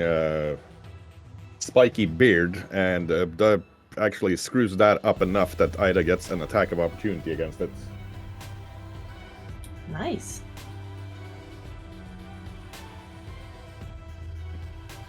That's a critical.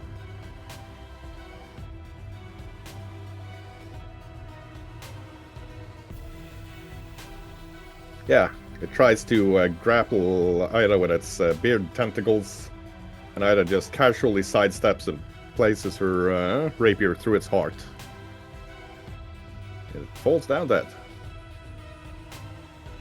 And speaking of, it is now Ida's turn. Well, then I'm gonna blink into existence behind the one that Victor is fighting. Right, you can do that. 3 times a day. Kind of forgot about that little trick of hers. The Barb Devil seems surprised by this turn of events. And as it is flanked, both of those attacks hit. Nice.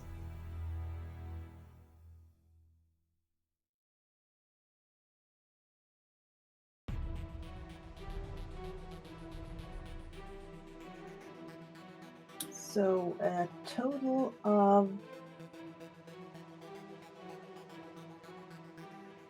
hmm,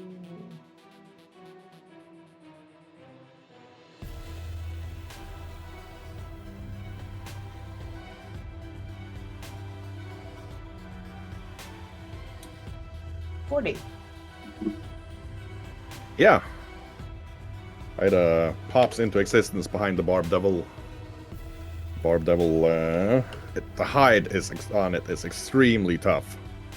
So even though she manages to injure it, it doesn't really do remotely close to the sort of damage that she would have expected to do. That takes us to Tonka. Tonka. Oh, hold on, my fantasy grounds crashed. That is fine. So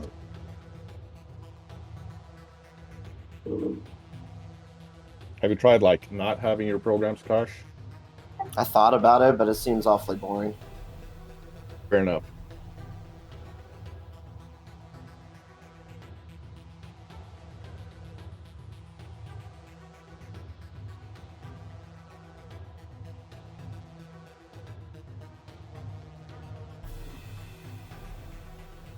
Okay, let's see.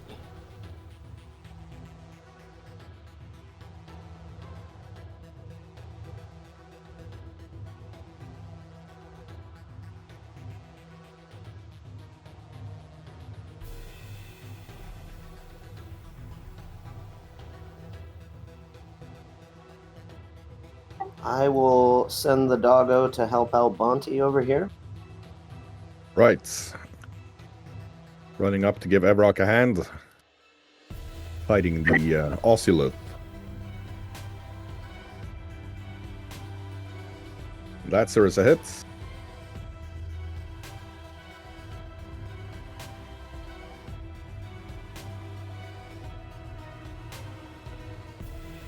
That would be 39 damage.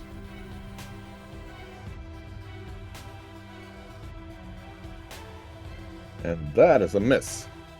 But it does take a chunk of bone out of the Bone Devil. It seems very displeased with that happening. Tasha.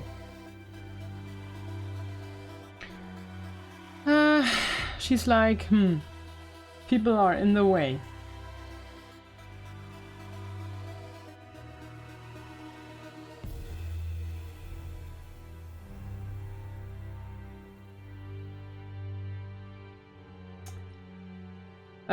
So that thing you gave me, Yes. she's gonna try to expend a level 1 spell slot. No, a level 2 spell slot to hit the Barb Devil that is between Victor and Ida. Right. Please describe what that looks like to us. Well, I guess first I will have to roll an attack, I suppose. That is a spell attack, yes. I got +4 on that, so let me see.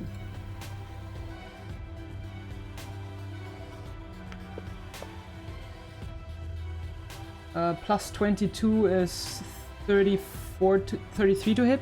That is a hit. Okay. I didn't really think about this a lot yet. So she will just raise the staff, and from the tip, just a blast made of like necrotic looking energy flaked with like green glitter will shoot out and hit it in the chest. Since that was a level 2, that would be 4d6 force damage. Correct.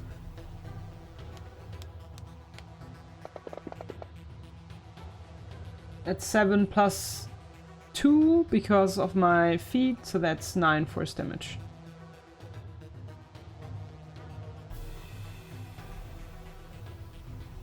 Right. Evrock, good sir. Oh, I'm gonna swing on this bone devil in front of me. Yeah, that's gonna be unpleasant, I think, for it. First one is a critical.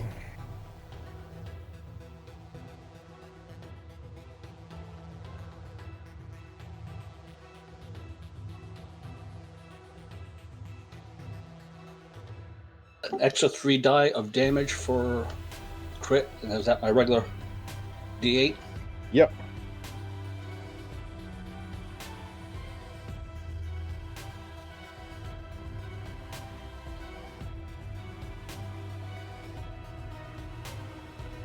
First attack. The first attack, the holy sword. You can hear like a choir of angels chanting as Evrock goes in and just rams it straight through the head of the bone devil. That again screams before being just enveloped in white holy fire and dying extremely much. I told him he was next. All right, I'm gonna move toward Victor.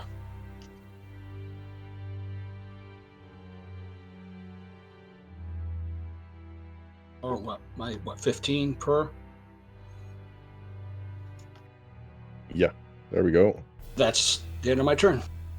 The pain train might be slow moving, but when it gets to the station, you know it's arrived. Okay, that takes us to Rain.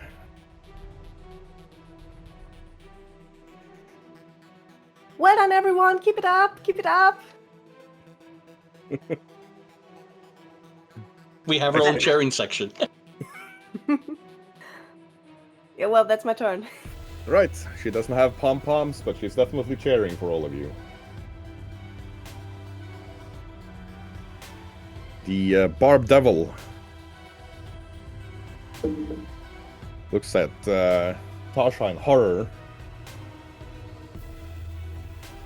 He wields the forces of creation! Destroy her! It shouts to all of its now dead minions before it starts hurling barbs at her to desperately try to kill her before she can hit it again. And that will be giving an attack of opportunity to Victor and Ida as it leans back into the Stone Ages to gather power for the throw. That was the dagger, are we know that? Yeah, that's what I said. I saw that I pushed the one wrong because I scrolled in my thing. Yeah, That and both other of one was you correct. both of you managed to hit.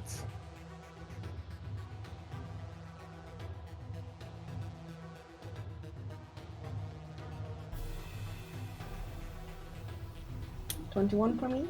So instead of actually throwing a barb at Tasha, it just manages to get the stuffing beaten out of it like a Barb Devil pinata by Victor and Ida. And that takes us to Lau. Yeah, I'm gonna do one of these like combat rolls for absolutely no reason and go over here. Right, looking like a proper RPG main character. And then I'm gonna shoot at this Barb Devil. And that's a critical. I believe the New Mexican curse has passed.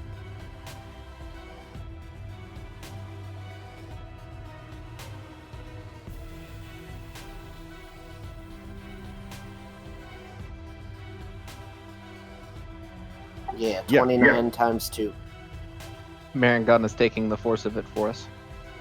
He places an arrow deep in his chest. It kind of growls at him, but it's still standing. Then I will deliver another arrow to it. And I will definitely not hit it. You had to say it, Quinn. You had to say it. I will need a reflex save, DC 20 from Victor there, to avoid getting hit by the icy arrow flying his way. He had to say it. Yeah, he manages to dodge the arrow, heading for the back of his head.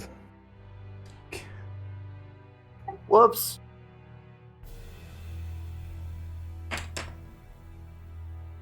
And that takes us to Victor's turn. Come on, whammo! That, sir, is a miss. Even with the +2 for flanking? Yes. It just blocks it with its barbed, spiky, pointy forearms. Nice. Whiff, whiff. And then I'm going to use my last action to cast shield. Very well. That takes us to Ida. Stab, stab, stab.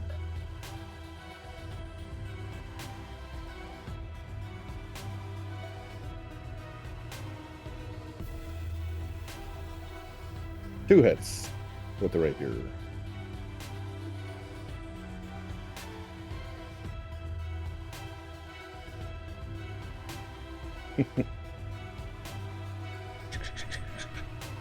Yeah, Ida just goes to town and just pushes the rapier through the back of the barbed devil twice while Victor is keeping it busy, and it dissipates into nothingness.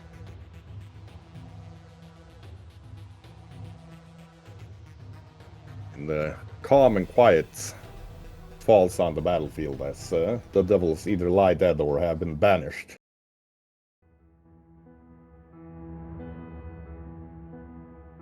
It's quite the welcoming party we had here. Yes,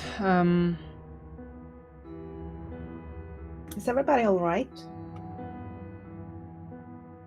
yeah, I am. Kinda. Thank you, Tasha. You're welcome. I'm going to walk over and tend to everyone's wounds.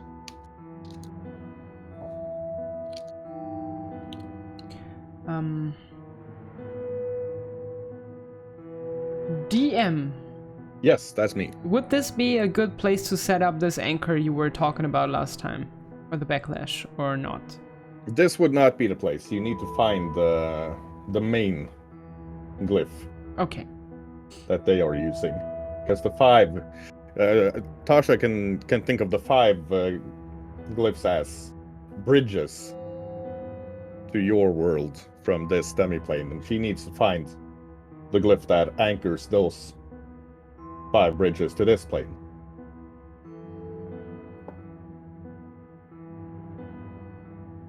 I'm gonna take a look around and see if I can find any kind of tracks or anything. I'll be looking around too. Everyone patch up 22 hit points. Right. Yeah, tracks. There are tracks here from both slaves and other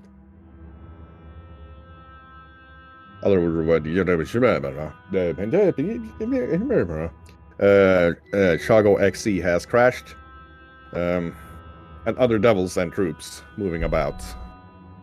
You can see there are two exits from the cave, one to the northwest and one to the east. But what's beyond them is difficult to say because of well, seems like this place is more like a series of connected pockets than a proper solid demiplane. And of course, detect evil. It's all around us. Oh correct? yeah. This place is super duper evil, pretty much to the point where detect evil can't tell you anything because you just get overwhelmed the moment you try to use it.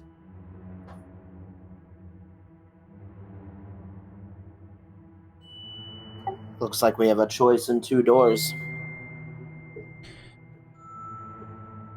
Can Tasha feel anything behind one of those doors? No, not really. It's Well- it's definitely something. Well, I heard when in doubt, take the right door, right? Left is right, right is wrong. Sure, then let's take the left one.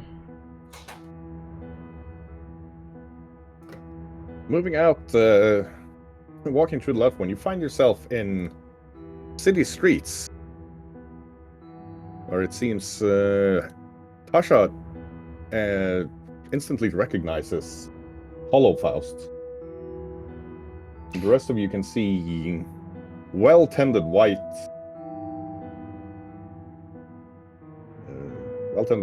buildings brick buildings with white caulking on them, and nice a nice fountain in the middle of the street.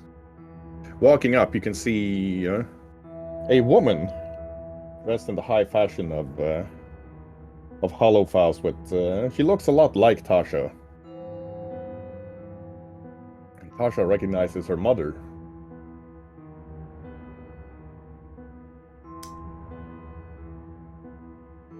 Okay.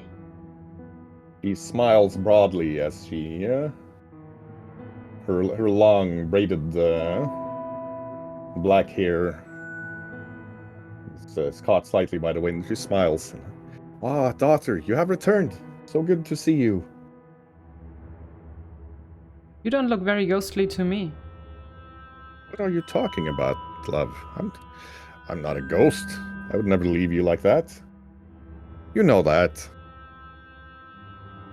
Actually, I don't know that. Aunt and uncle said that you had joined the opera. Oh no. They're just jealous about the familial bond we have. Okay, You know, does blood is Tasha thicker than believe water. this? Because they are still on a demiplane and she's not quite sure why they should be in Hollowfaust right now. So she's gonna doubt this. Right. Tasha is free to doubt however much she wants. But her mother looks at her. See, I even got you that unicorn to ride that you wanted when you were a child. And she nods over to a beautiful white unicorn with lavender and purple and pink bows braided into its mane.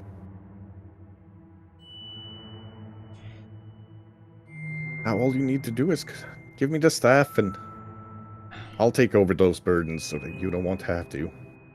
I know you'd prefer just relaxing and not having to deal with all of this devilishness and pain and loss. Yeah, you're pretty right about that. But you know, there's people I want to protect, and the relaxing will have to wait. Just bring them here, my Lara. We'll take care of them for you. You don't have to worry.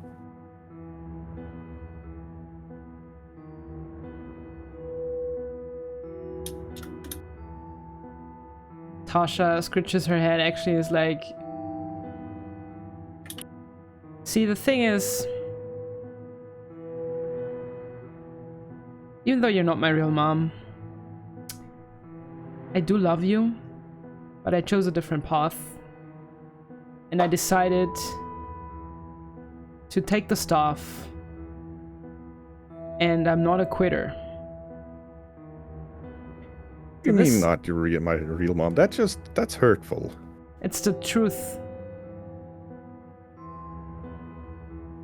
The truth can be whatever we want it to be here. Well, we could be a family again. I have a family. I don't need a third one. Just give me the staff, you ill-behaved child. No. If you want it, you have to come and get it. She snarls. You see her changing from the visage of Tasha's mother to a devil clad in black and red bone armor. And the now 4 unicorns that have been circling you on the lawns around the city streets turn into gaunt, undead monstrosities. I thought as much. Shall we dance? Let's And go. It's actually Tasha, first off on the initiative list. That's great. I cannot see the map though. That is because I haven't shared it yet. Okay. All I see is rain. Ah, there you go.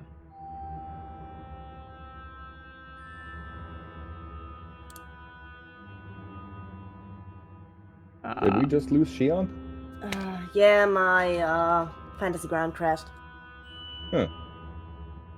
Seems like it's not quite as stable as it was before the update. It could also be my laptop. I'm also having trouble with Twitch. Yeah, but Tolmar also just crashed. I think this might have to do something with the new dynamic lighting in the maps. Too strong. Yes.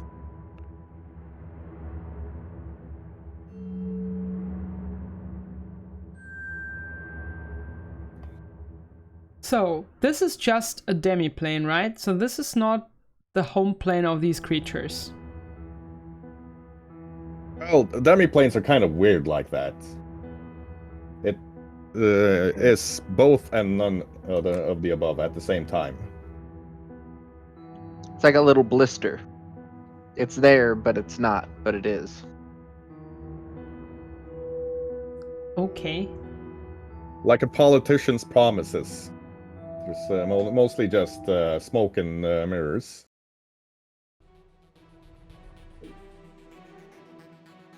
So a banishment spell would probably not take hold here, is that correct? Tasha would Banishment probably know that. requires you to be on your home plane. Well, technically it just requires the target not to be on its home plane. You send the target back to its home plane. It doesn't say where I am. It's it's an interesting eschatological question, but the only way to really find out would be to try. Gosh darn. It's the last sentence in the description. This spell fails if you aren't on your home plane when you cast it. Oh, fuck's sake. I'm gonna actually probably replace that because I have a feeling we don't really have use for that. Yeah, Tasha would have known that. So feel free to replace that one. At some point. Next level up or so. On the other hand, Tasha is on her home place, playing like 98% of the time. Yeah, that is true. That's why I have it prepared is, you know, all those times that they jump us on prime material. Okay. She's gonna look at the woman.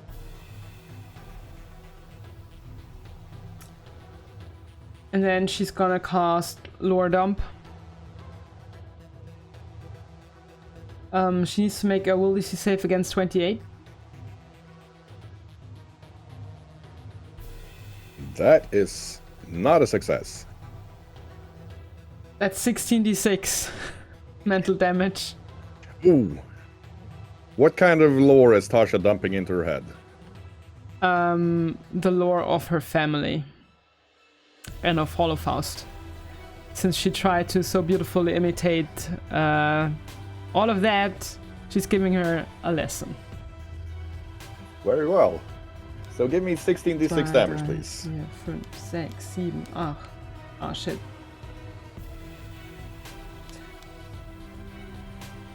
It's getting hard to count. Oh my god, wait a second. 6, 8, 10.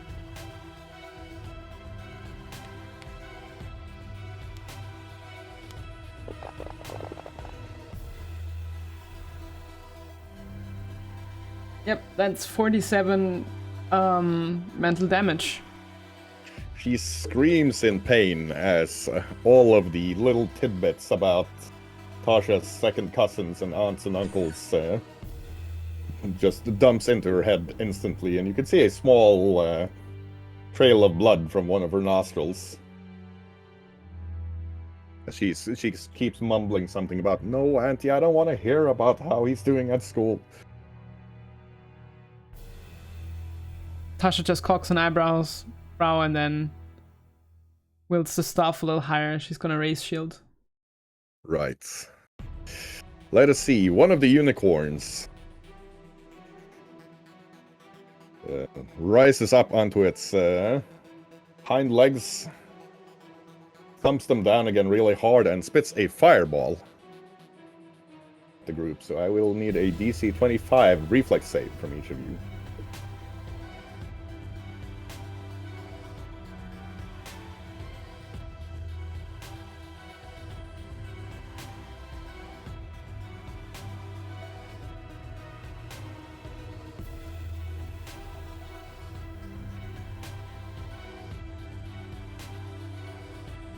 Oh, dang. Well, those who failed take 34 fire damage. Those who succeeded take 17, and those who critically succeeded take none. What constitutes a critical success here? That would be a 35 or more on your save. Okay. What about me? Well, the paladins, as long as you succeed on your save, you have a critical success because of your juggernaut skill. Okay, then I succeeded.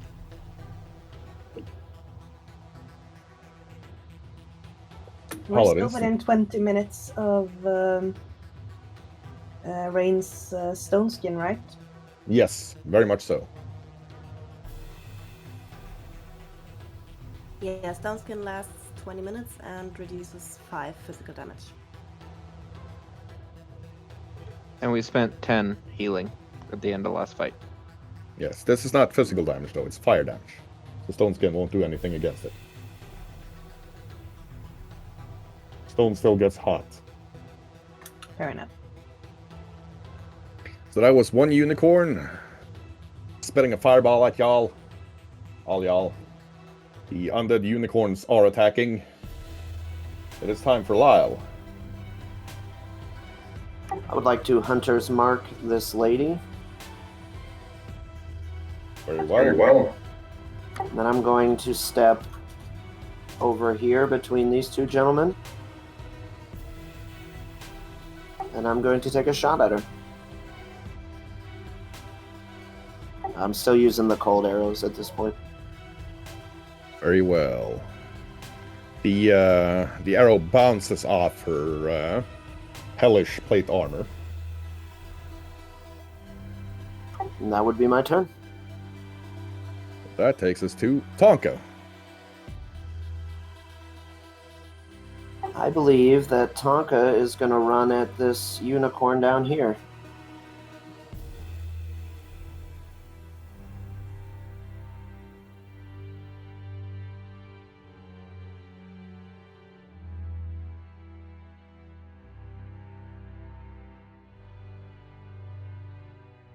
Yeah, Tonka is actually a lot bigger than the undead horse he's charging. And he glomps it pretty good.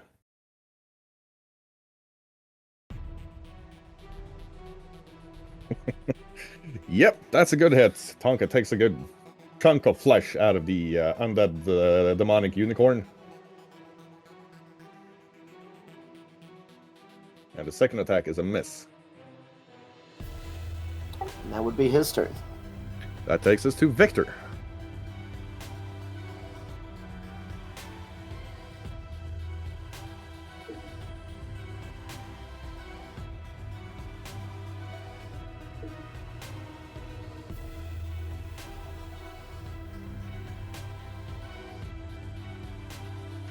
I would like to move there, and then I would like to do the whammo. Go ahead, sir.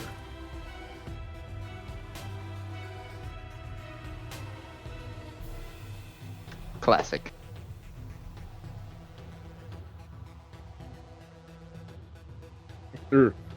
Victor moves up to hit her. Kind of manages to hook his helmet on the flambeage on the first attack, and actually yanks it off his own head and throws it over towards one of the unicorns.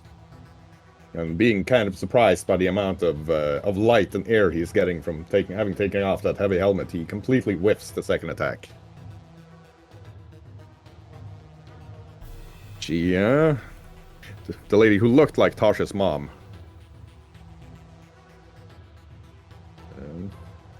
Just looks at Tasha and like, "Two can play at that game."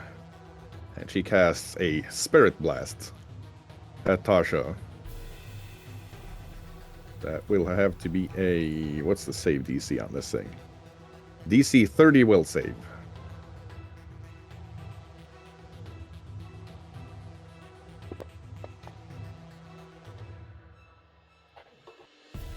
So Tasha takes half damage as she manages to ignore most of the dump of all of the boring hours she spent at the Magical Academy and Hollow Faust. But it's still boring enough that she takes 37 damage.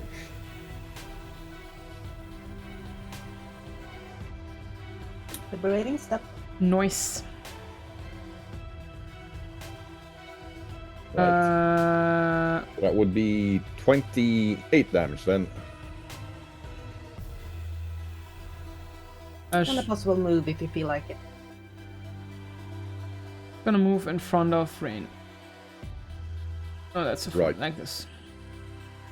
It's Rain's turn. Yes.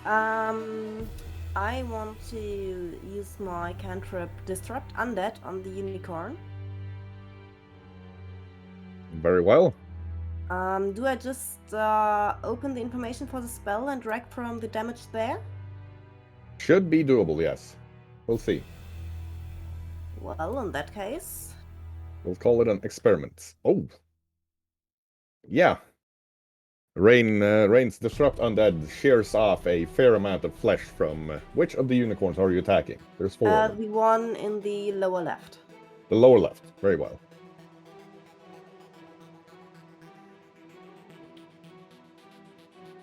Evrock. Right, let me see here. Das wären 62 gewesen, ne? Krass.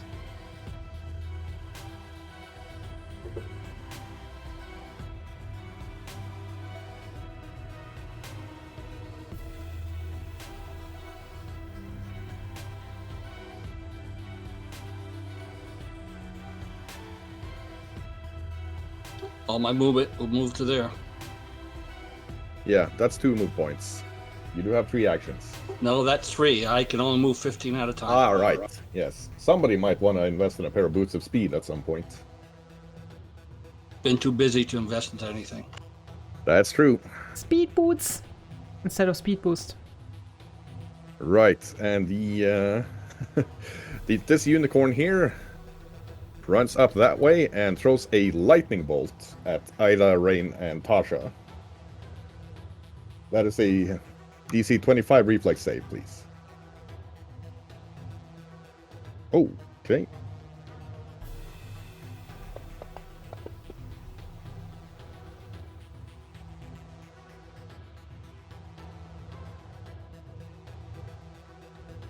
Yeah, Tasha and Rain get an electric experience for 27 damage each. Liberating step for both of you.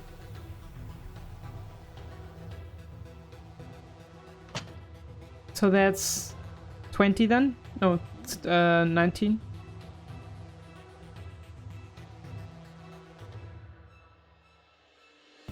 Yep, that would be 18 damage for each of you instead of 27. 18. Okay. Sorry for making you do math. I will flagellate myself later. We forgive you. Ain't nobody wants to have to do math. That takes us to Ida. I'm kind of pissed at this unicorn thing for throwing lightning bolts at my friends.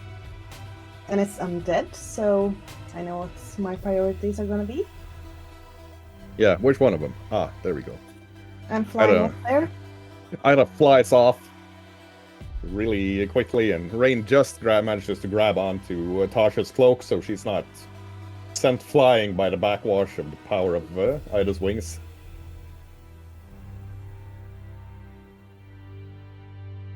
While Tasha very nearly has a Marilyn Monroe moment. She's not wearing a skirt, I know. but it's a cool picture. Right, 2 hits for Ida there. And let's see, it'll double since it's undead.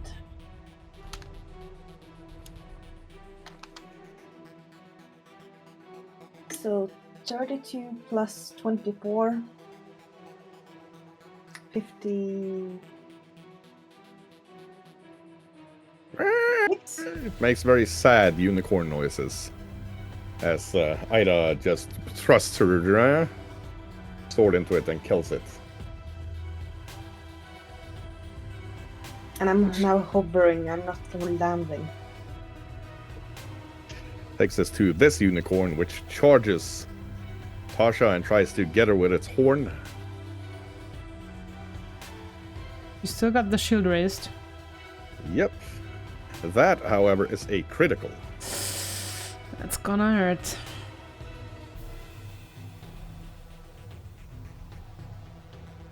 Yeah, that's right.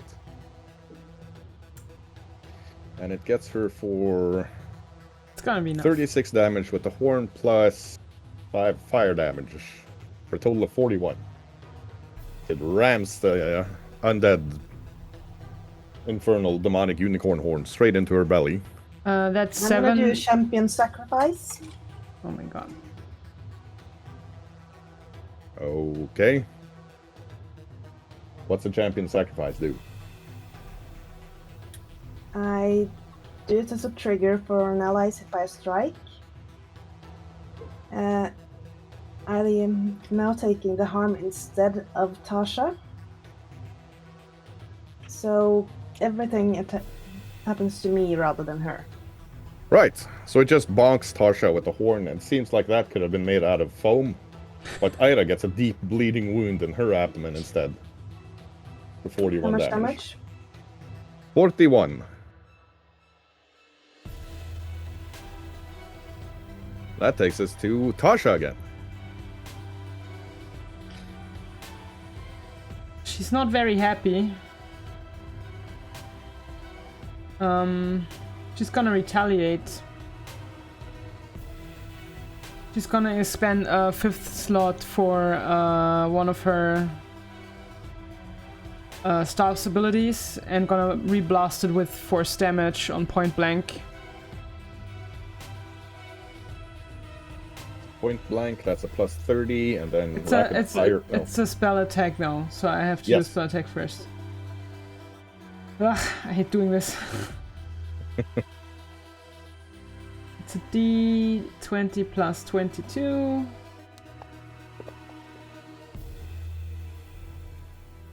So 31. 31, yes. That is a hit. For 10d6. 10d6 plus since that was a 5th level plus 5.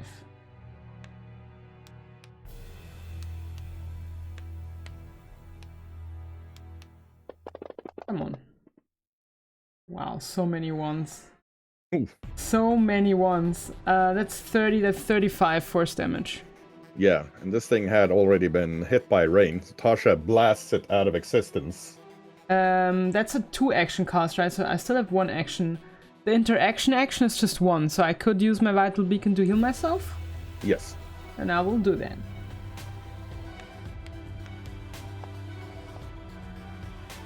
That's 23 back. Okay. That's my turn. Right. The unicorn that's fighting Tonka tries to stab him with the horn. Misses. That's a critical. And that's a rad miss. Tonka gets an attack of opportunity from that one. But first, Tonka gets poked with the horn for 61 damage. Gets Tonka in the throat, but then Tonka gets an attack of opportunity, and it tries to do that again. That is a hit. Tonka, fairly pissed off at this, the unicorn poking him in the throat just turns it into the biggest unicorn chew toy you ever saw for a dog. Right, and it's Lyle's turn. This calls for a combat roll. I will roll to over here, Right. and then I will shoot at this lady once more. That is a hit, sir.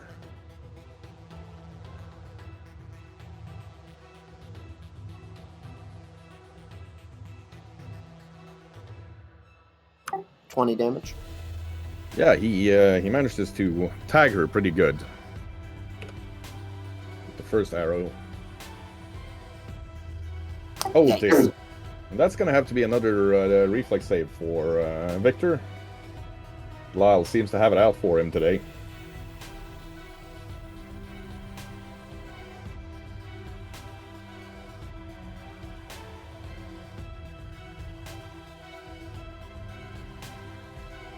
Right. Yeah, Victor manages to dodge the arrow again. Lyle seems to be shooting at the back of his head more than at the enemies at times here. Right, and your third action, sir. Already did it. Right. Very well. In that case, it is actually Tonka's turn.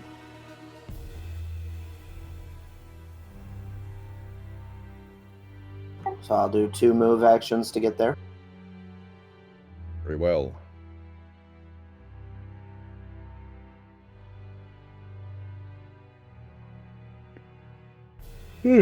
That is a big ol' miss. And that would be his turn. Takes us to Victor.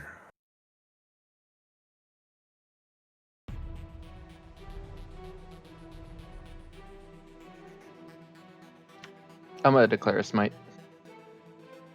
Very well, sir. And that is a big old flub.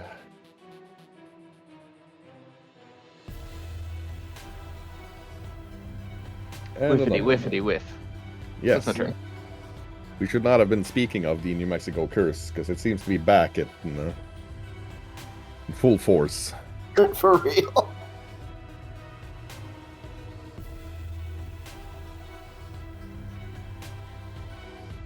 And the the lady, she looks at Tasha like, "Oh, you've forgotten about me. Let's see how much you enjoy remembering all those times you had to go to the academy, but you weren't wearing pants." And then Tasha needs to do another Oh god. another will save.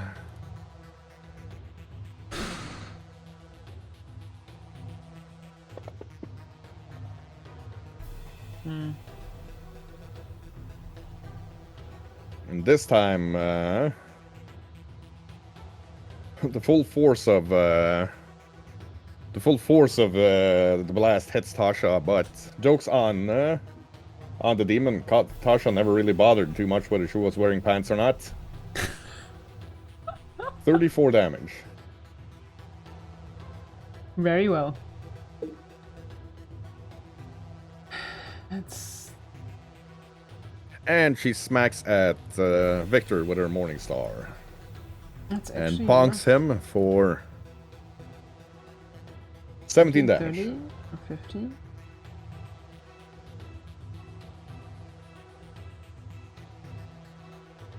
Rain. As Rain saw Tonka getting hit in the throat, she cries out and flies right over to him and uses her first healing from the Vital Beacon.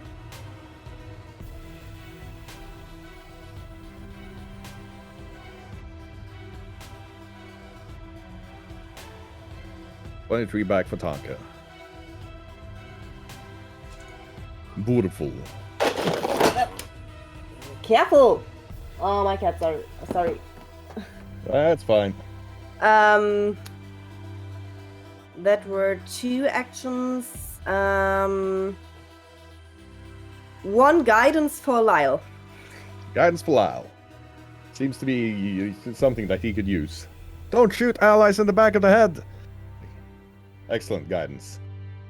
That takes us to Evrock. And swing. Very well, sir. That is a hit. That is a crit. Man, Evrock's on fire with the criticals today.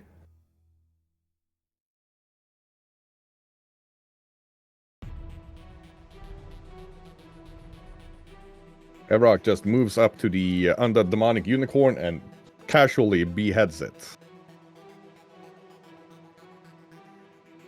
And the rest of my moves.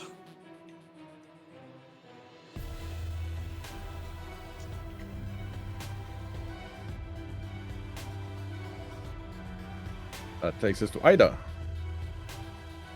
First, I'm gonna lay on hands myself. I kinda need that.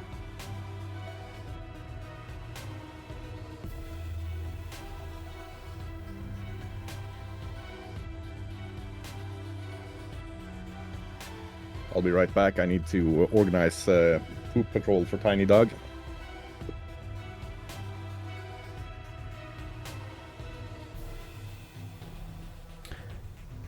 So we won, right? This is we won. It's over. Yeah, definitely. All of everything else was crits from now on, and we're fully healed, and yay. Easy fight.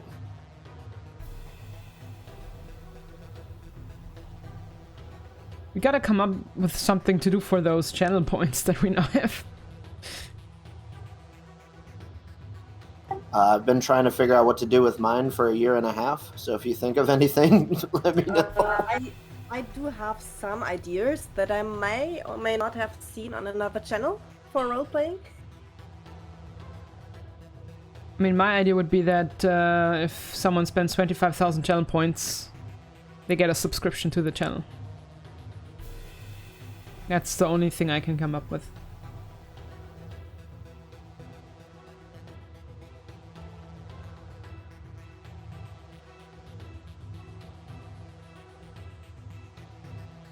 Or we could give them the opportunity to become an NPC. Name the next NPC or something.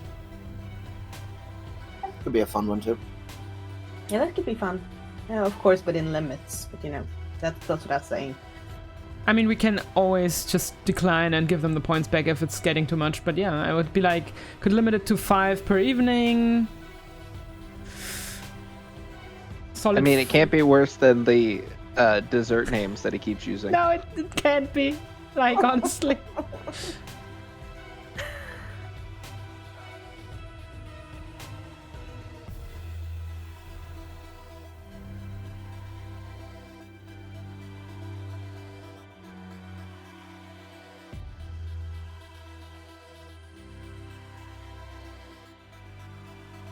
Yeah, sometimes it's really difficult to hold in my laughter when he says another name. I have been facepalming. That's what he's trying to. I've been facepalming so hard every time I realized that Shogo just pulled forth another German pastry, baked good, or whatever food he can find in a German dictionary. I'm just like... I feel you, Mari, I feel you. Just you wait. One day I will DM a one-shot and then it's gonna be retribution time. Norwegian stuff till your ears bleed. Sorry about that. Tiny Dog's been having some tummy trouble and she poops like a buffalo, so I don't want that to be happening inside. Good call. Yes. Ida. 39 and 34, plus she's flanked. That is 1 critical and 1 hit.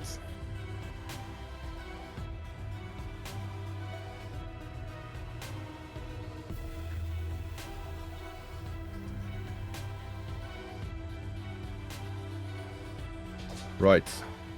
She gets stabbed up by Ida, but she's pretty tough. She's still standing. And that takes us to Tasha. Oh boy. Okay,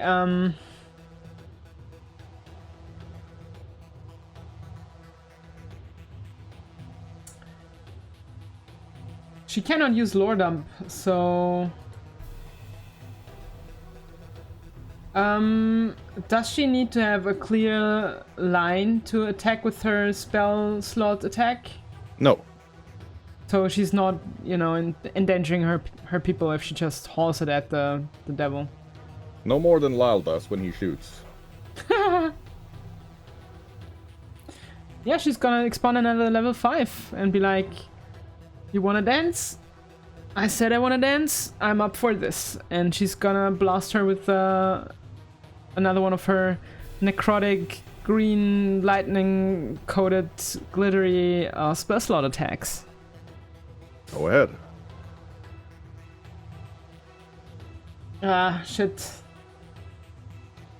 Every single time.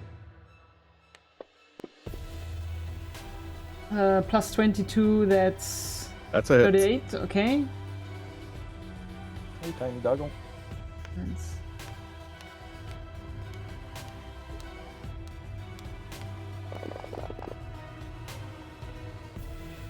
That's better. That's decent. That's 43 plus 5. That's 48 force damage. Yeah.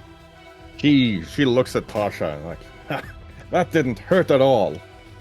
And then she falls backwards and slams into the pavement with a basketball-sized hole through her chest. Pew pew.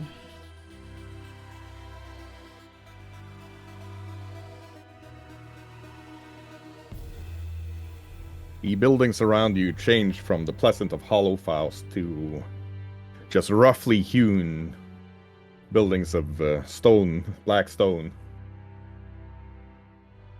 It goes from smelling nice and clean to the fountain in the middle of the square, just streaming some putrid, black, stained, oily water that smells like the toilet at a festival on day 5.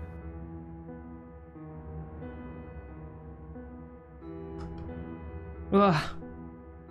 Knew she wasn't my mom. What business would she have to be here? Anyone needs healing? Yes. Most definitely. I'm fine though. I'm totally fine. I'm sitting down and meditating while you tend to my wounds. I'm gonna do lay hands on Tasha. Yeah. Yeah. You get 27 back, Tasha. Oh, thank you.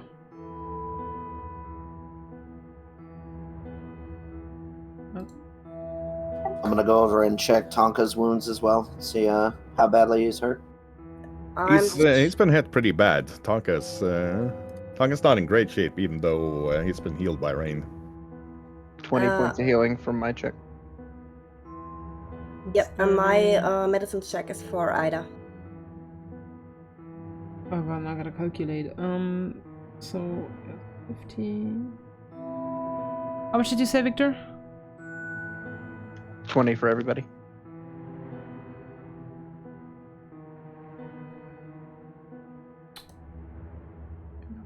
I'm gonna take a look around the square and see if there's any obvious progression. There's 2 paths you can take. One goes to the southeast, and one goes directly north.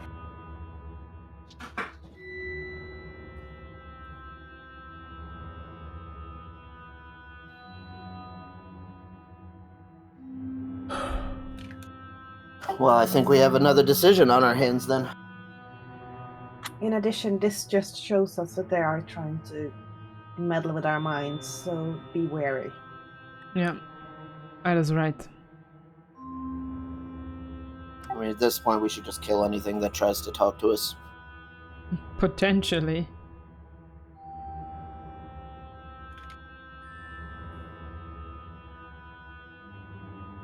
Which direction do we want to head? It's difficult to say. If you were a devil, where would you put a glyph that is super important?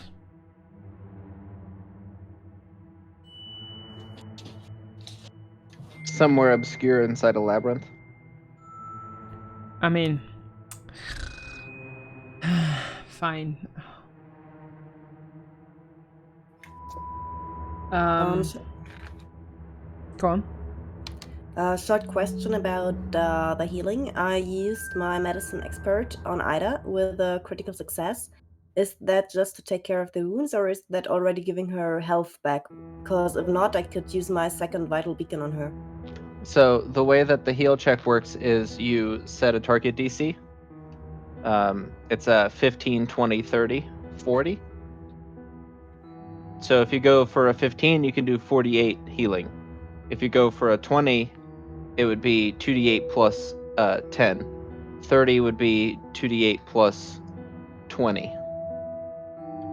So it's better to aim for the higher DCs rather than try to get critical successes on the lower DCs.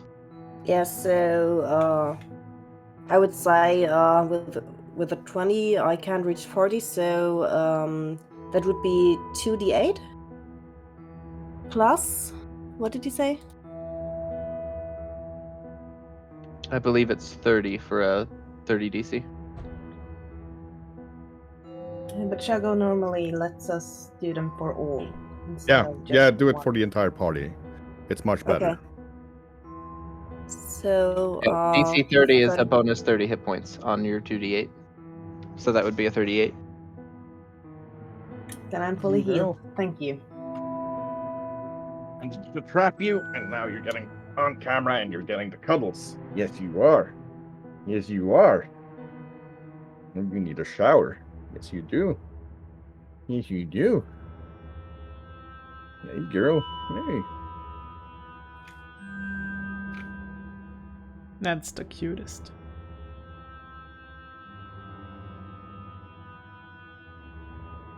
Tiny dog is being super duper cuddly as usual. Yes, you are. Tiny dog is me every day. yeah, You're sitting very so far away. That's what? because she's been playing with the sound controls on my headset with her tail. While everyone is trying to decide which direction to go, Rain is flying between everyone and treating their wounds. Thank you, Right. Rain. It's much appreciated. Well, that's what I'm here for. Also, your fingers tickle.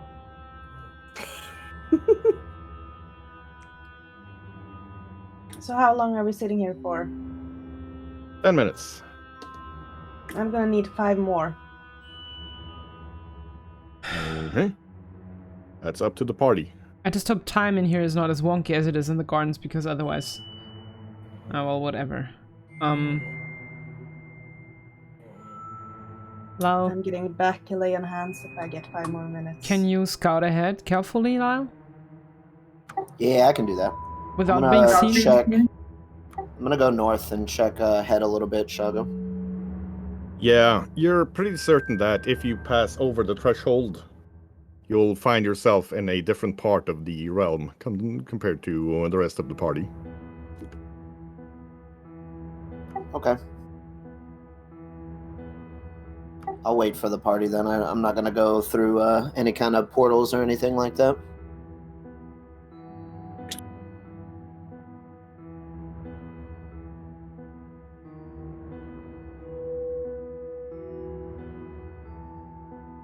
Right. So you're all passing through once you're ready. I'm gonna need some help distracting Tiny Dog here, I think. Right now she's standing on my lap, looking for snackos. That's because you're a snack. Ah, you're a snack. No, you. You're all snacks and I will all nom you. Fair enough. I'll just run to the bathroom really quick and I'll try to bring her with me when I'm passing you. You want a snacko? Like I want a snacko? Do we want a 5-minute breather or we'll just wait? We can just hang out for a little moment. Arena's usually pretty fast. Okay, so that was... She's got a snack and now she doesn't know where to go.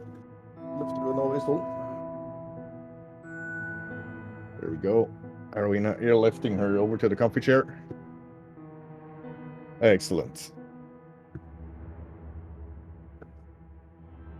I like the lighting you've got going on today, Shion. Looks very RPG. It's just that I forgot to turn on my usual streaming light.